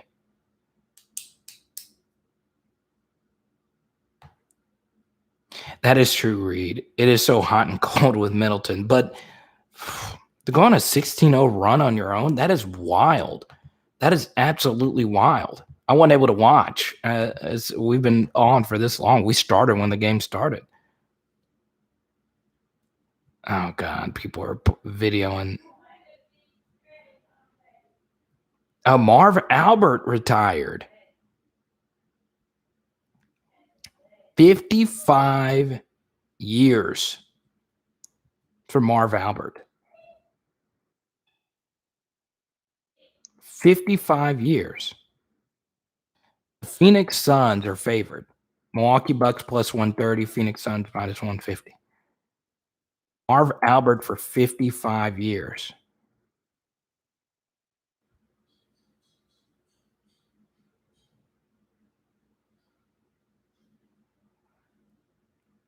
I was just watching this video where someone went in for a way too aggressive hug to Lionel Messi. I would murder someone if someone hurt Lionel Messi. Good night, Jared.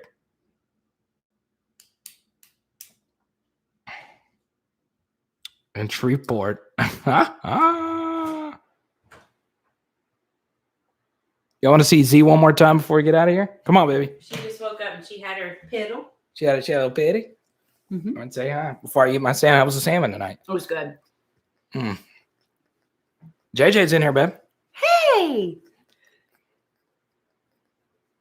Esteban, too. Oh, hey, guys.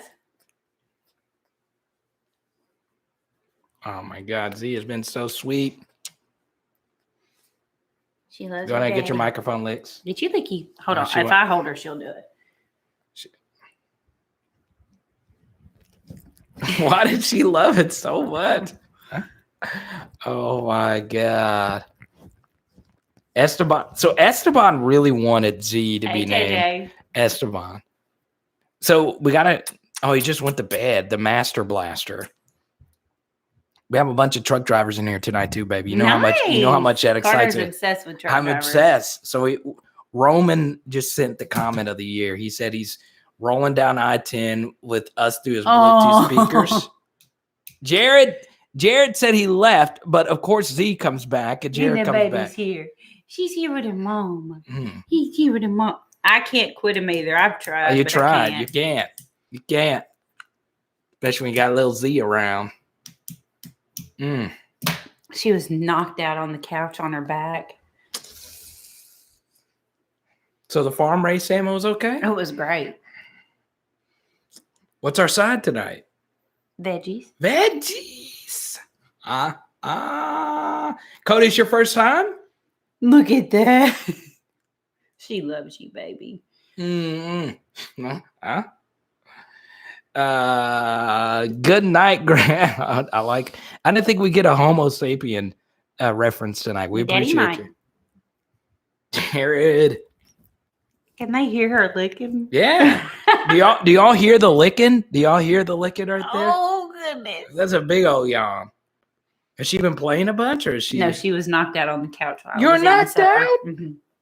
You haven't been biting it? So I was trying to sit down and watch the famous sport of pickleball last night.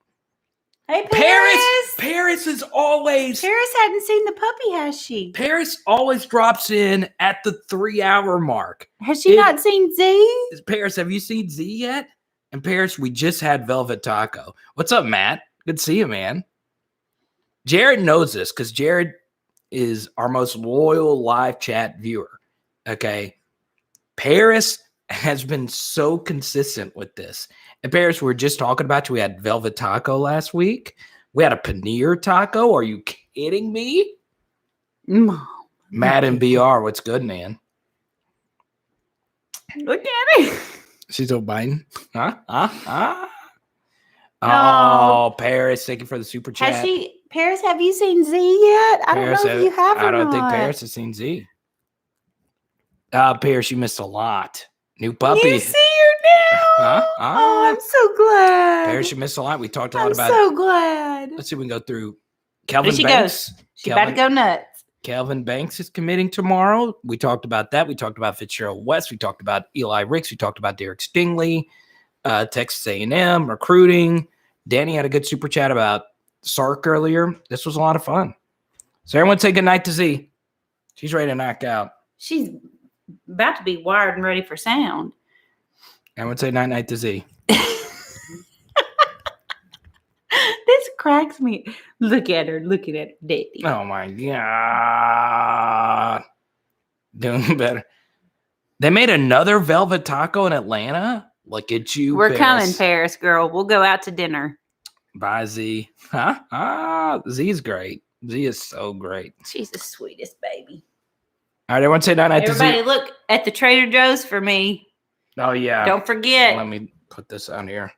Don't forget. We'll send you a bonus. Oh, goodness gracious. Goodness gracious. We'll do it, girl. I'm down. I'm ready. We don't have a Trader Joe's close. If you guys see this Brazilian nut body butter, that sounds so strange. No, it doesn't. If you see this at Trader Joe's, get it for Hey. Yes, Jared. And then email me and let me know. If my girls in here use the Sol de Janeiro, you know what I'm talking about. Laura Lee, I love that. The Chris Paul thing, that was so strange. That whole situation. He was going to the Lakers and he was going to the Clippers, and it's crazy. No, she's a multi-poo. Multi-poo. Yeah, Laurie, I agree. I miss CP3 in New Orleans. see what Those she years does. were so much fun with Tyson Chandler.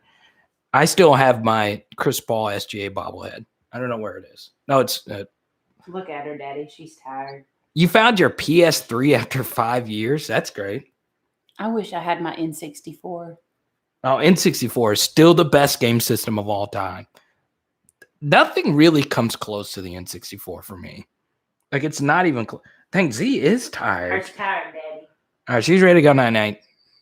I'm going to go. We're getting ready to go I've got night. your food in the microwave, baby. Oh, I know. We were going to sign off an hour ago, but the Master Blaster kept super chatting. Look at this baby. Let me get her up good and close for everybody. She's loving it.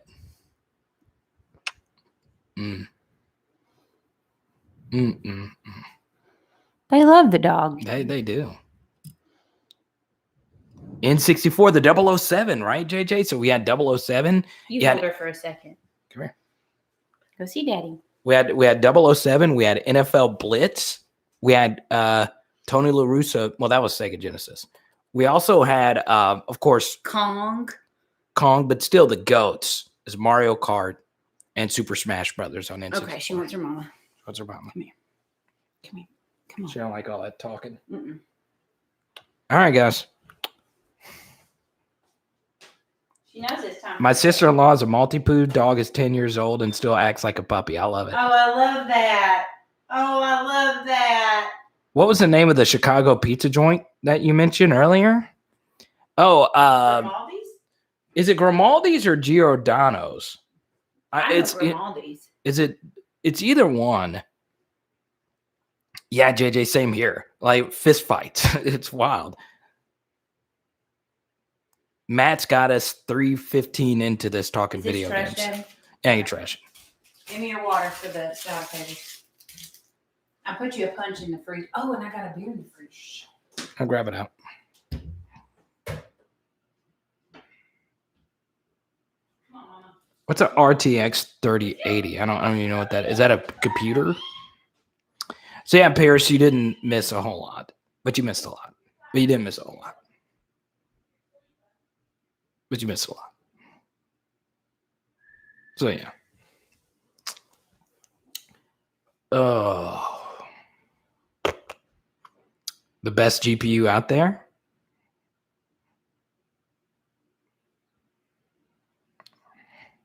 Oh, it's a graphics card? Okay.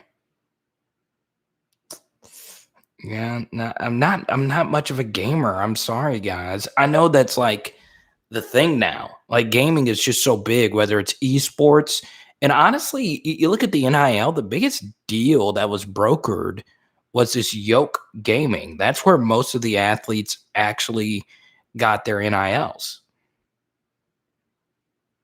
Oh, it's $1,000 to get one? Cool.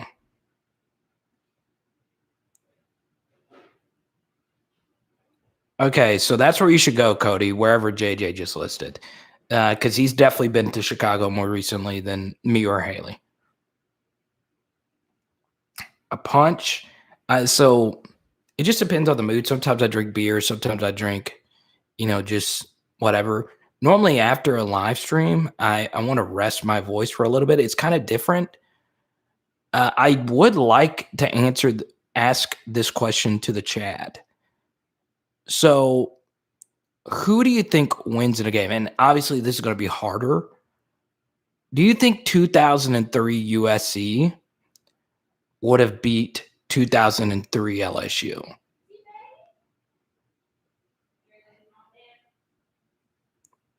Oh, you're mining. Oh, Amicad. I didn't know that's what that did as well. LSU is in it for Sean Murphy, top 5. Yeah, Paris, you've been all over this linebacker stuff. I got to give you a lot of credit. You're the one that got me into watching more Harold Perkins stuff.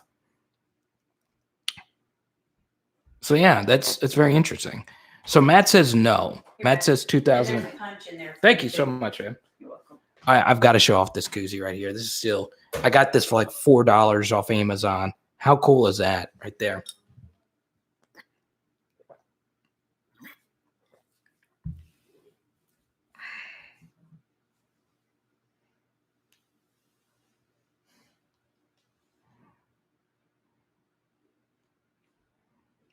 Oh, they hit the spot. USC would have got shut out. You know what's weird? So I'm going on a podcast about that, and I don't know a whole lot about 2003 USC. It was interesting because, that was the John David Booty and all that. 03 LSU would have beat that.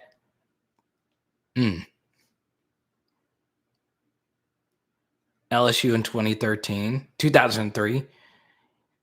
Yeah, that was probably their best defensive line ever. That was what? Kyle Williams, Chad Lavallee, and Swagoo, and Marquise Hill.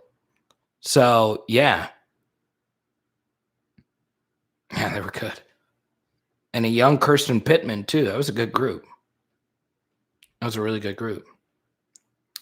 Joanne, good question. We did a poll earlier. This was something you missed earlier, Paris. 70%. We had 100 people vote, and 70% said Kelvin Banks was choosing LSU tomorrow. Laura Lee. I don't know if I'm saying your name right. Laurie Lee. LSU 2003 because the defense would have shut him down.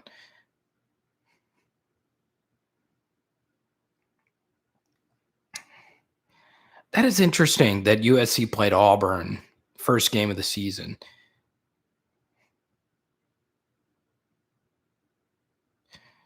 Yeah, wasn't Reggie Bush a true freshman in 03? I don't know. But yeah.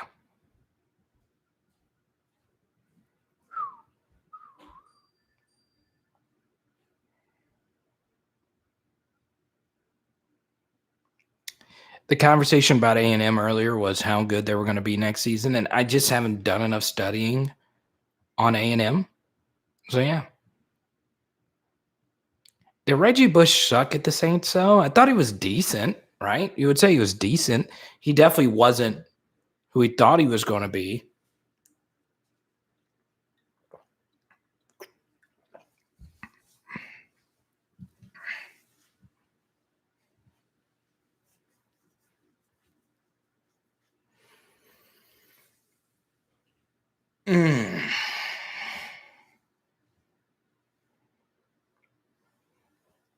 What's good, Blessed?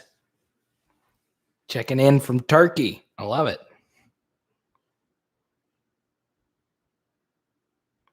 The LSU brand, yeah, I think it's great. I think it's really great. They're on top of this from the get-go.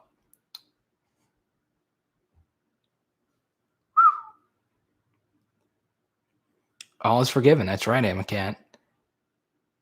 I will say Pierre Thomas was the better back. All right, guys. So what we'll do is, unless, of course, we keep getting super chats, we're going to give this another 5 minutes. Once again, I don't mind staying here all night if the super chats keep coming. But yeah, in the next 5 minutes, get your questions in. If not, we'll go on ahead and wrap this thing on up in the next 2 or so minutes. So any question that anything could be anything. Yeah.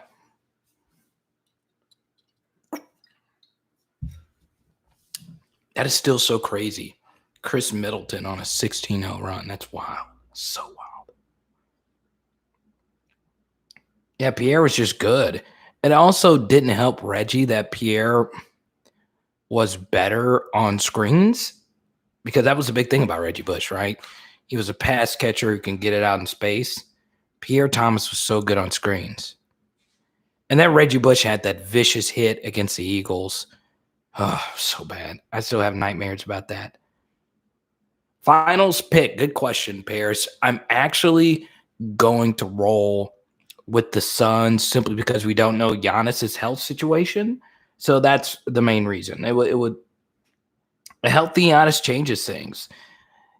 Even with that said, Giannis, this was such an interesting finals because Giannis struggles when he goes up against really long teams, and the Hawks aren't that long.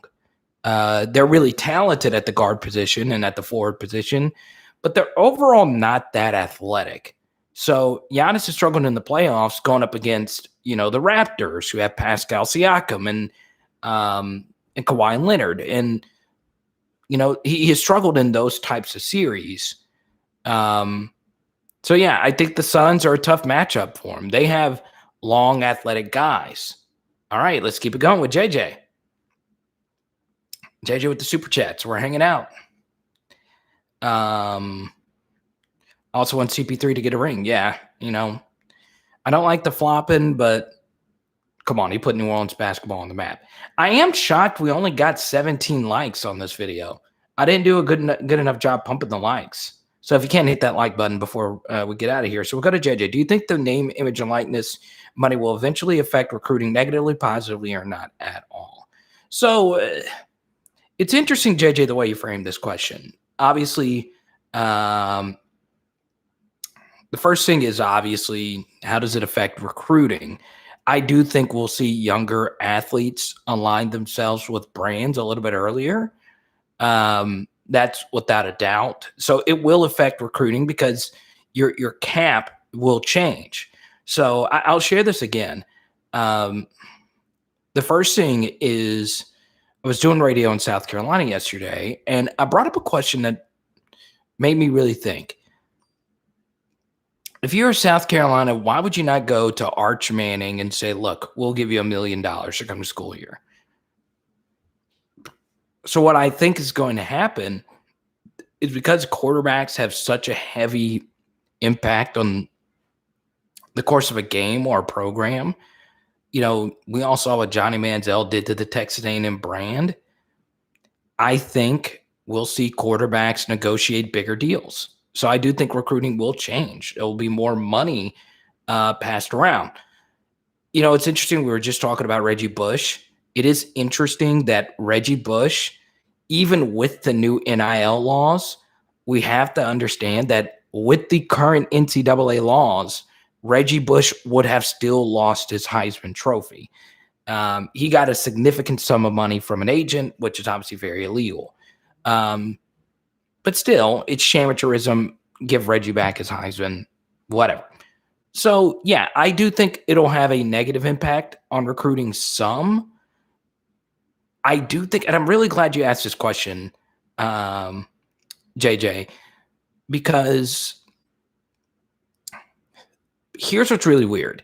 And I want you to really think about this wherever you are, wherever you're watching this right now.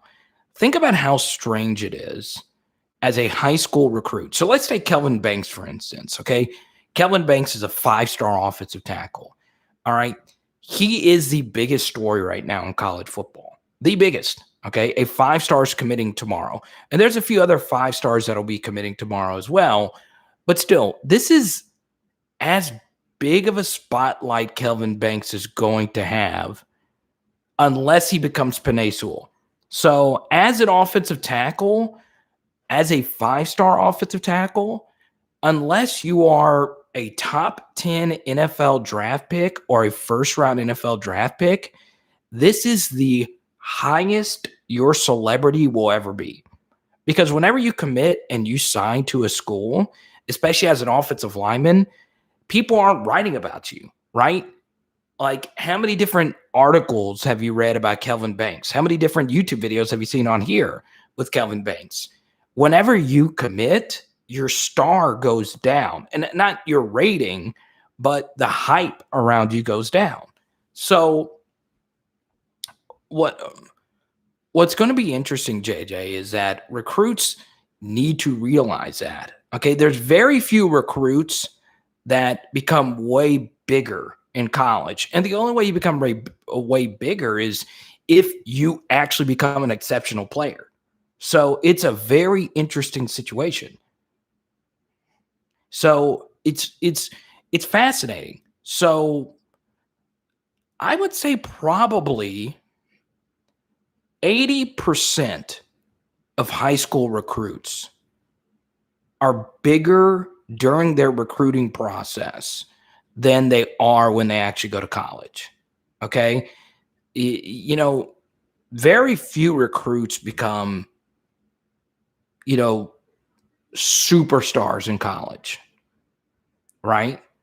Take this is a good example. Take Dylan Moses, for instance. All right. Dylan Moses lived up to expectations at the biggest program in all of college football. He was a really good player in Alabama, right? Never really heard about him. But during his recruitment process, he got an ESPN The Magazine cover. He was the number one story in all of recruiting. It's a very interesting thing. And that's something else I don't like about recruiting coverage, right? Is that you're such a big star before you even do anything. Okay. And obviously the most extreme example, and the reason why the reason why it's not the best example, because this was so extreme, was Cardell Thomas. You know, even if he would have been Lyle Collins at LSU, he still wouldn't have generated the same amount of interest and intrigue as he did during his recruitment. So it's very fascinating. And I think, JJ, I'm so glad you brought this up. I think it's hard for recruits because during the recruiting process, you know, I saw a very interesting tweet from Kelvin Banks. And you'll see if you did an audit of all my Twitter follows, I don't follow many athletes. I just don't. I don't know exactly why, but Kelvin Banks said something interesting earlier on Twitter. He said, "Hey guys, can you get me to 5,000 followers before I commit tomorrow?" You know, that's why I think, especially now with the NIL, I think we're going to see a lot of decommitments. I do. Because when you're getting recruited, you're getting written about more, you're getting more followers, you got more people in your comment section saying, come to Florida, come to Tennessee, come to Canada, come to Timbuktu, come to Asia. You know, you have everybody. I mean, you have everybody. Heck, I see the University of Phoenix. Come to the University of Phoenix. So it's so weird. It's so weird. And it's you know, I think about it a lot because it's such a weird thing.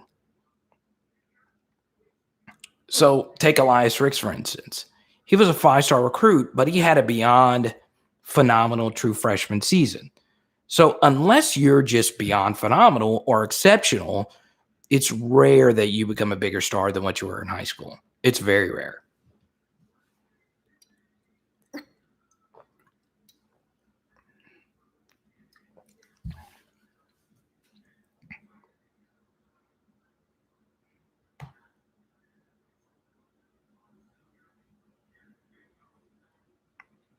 ITT Technical Institute. So there we go. All right. Any more questions or super chats? Once again, I'll keep this going if we keep the super chats flowing. I don't mind hanging out all night. I really don't.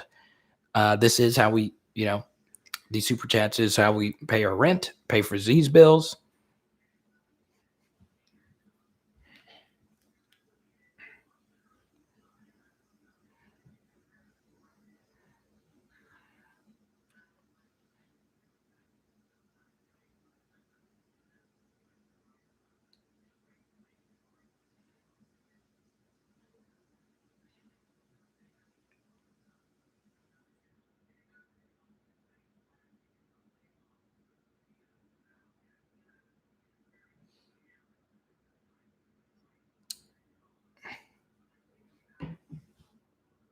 The Master Black. Yeah, exactly.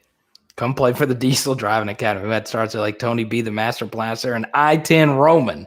That's his nickname now, JJ. I-10 Roman. I love it. There you go, Jared. Get Out. My favorite movie of all time. I didn't know you wanted to talk movies right now, Jared. Get Out is so good. So if you want something to do, go watch that. Or go watch some of our other content, including person. Obviously, if you haven't got your PHL shirt yet, go right there.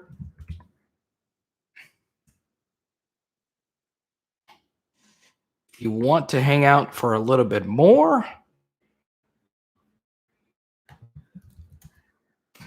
so Roman is still here. Okay, so Roman, do you mind that nickname? I love that nickname. I-10 Roman.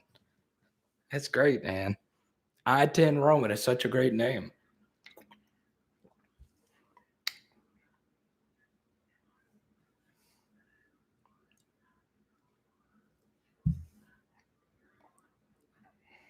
I'm actually a graduate. Roman actually went to that university.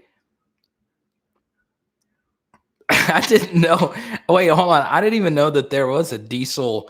I didn't know that that was the specific name of the academy. That is so great. Oh, man. I love it. I love it. The Diesel Driving Academy. I love it. Dude, I would just love to try truck driving. I don't think I could last like a mile. I really don't think so.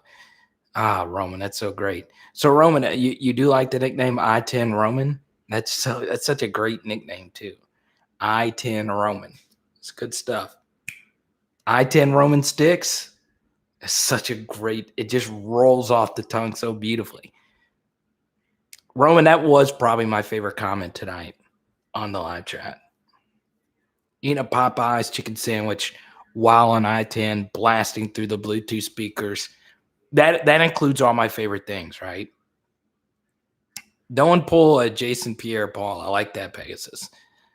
That includes all my favorite things. Okay? It really does. It includes truck driving, Bluetooth speakers, Popeye's chicken sandwich, and LSU football. All in one comment. And Roman just crushed it. So, yeah, we'll go ahead and sign this thing on off. It is Power Hour LSU. Boom! Oh, yeah, we're doing that garlic parm salmon tonight. Let's go. Let's go. I-10 Roman. Let's go. Let's do it. Boom.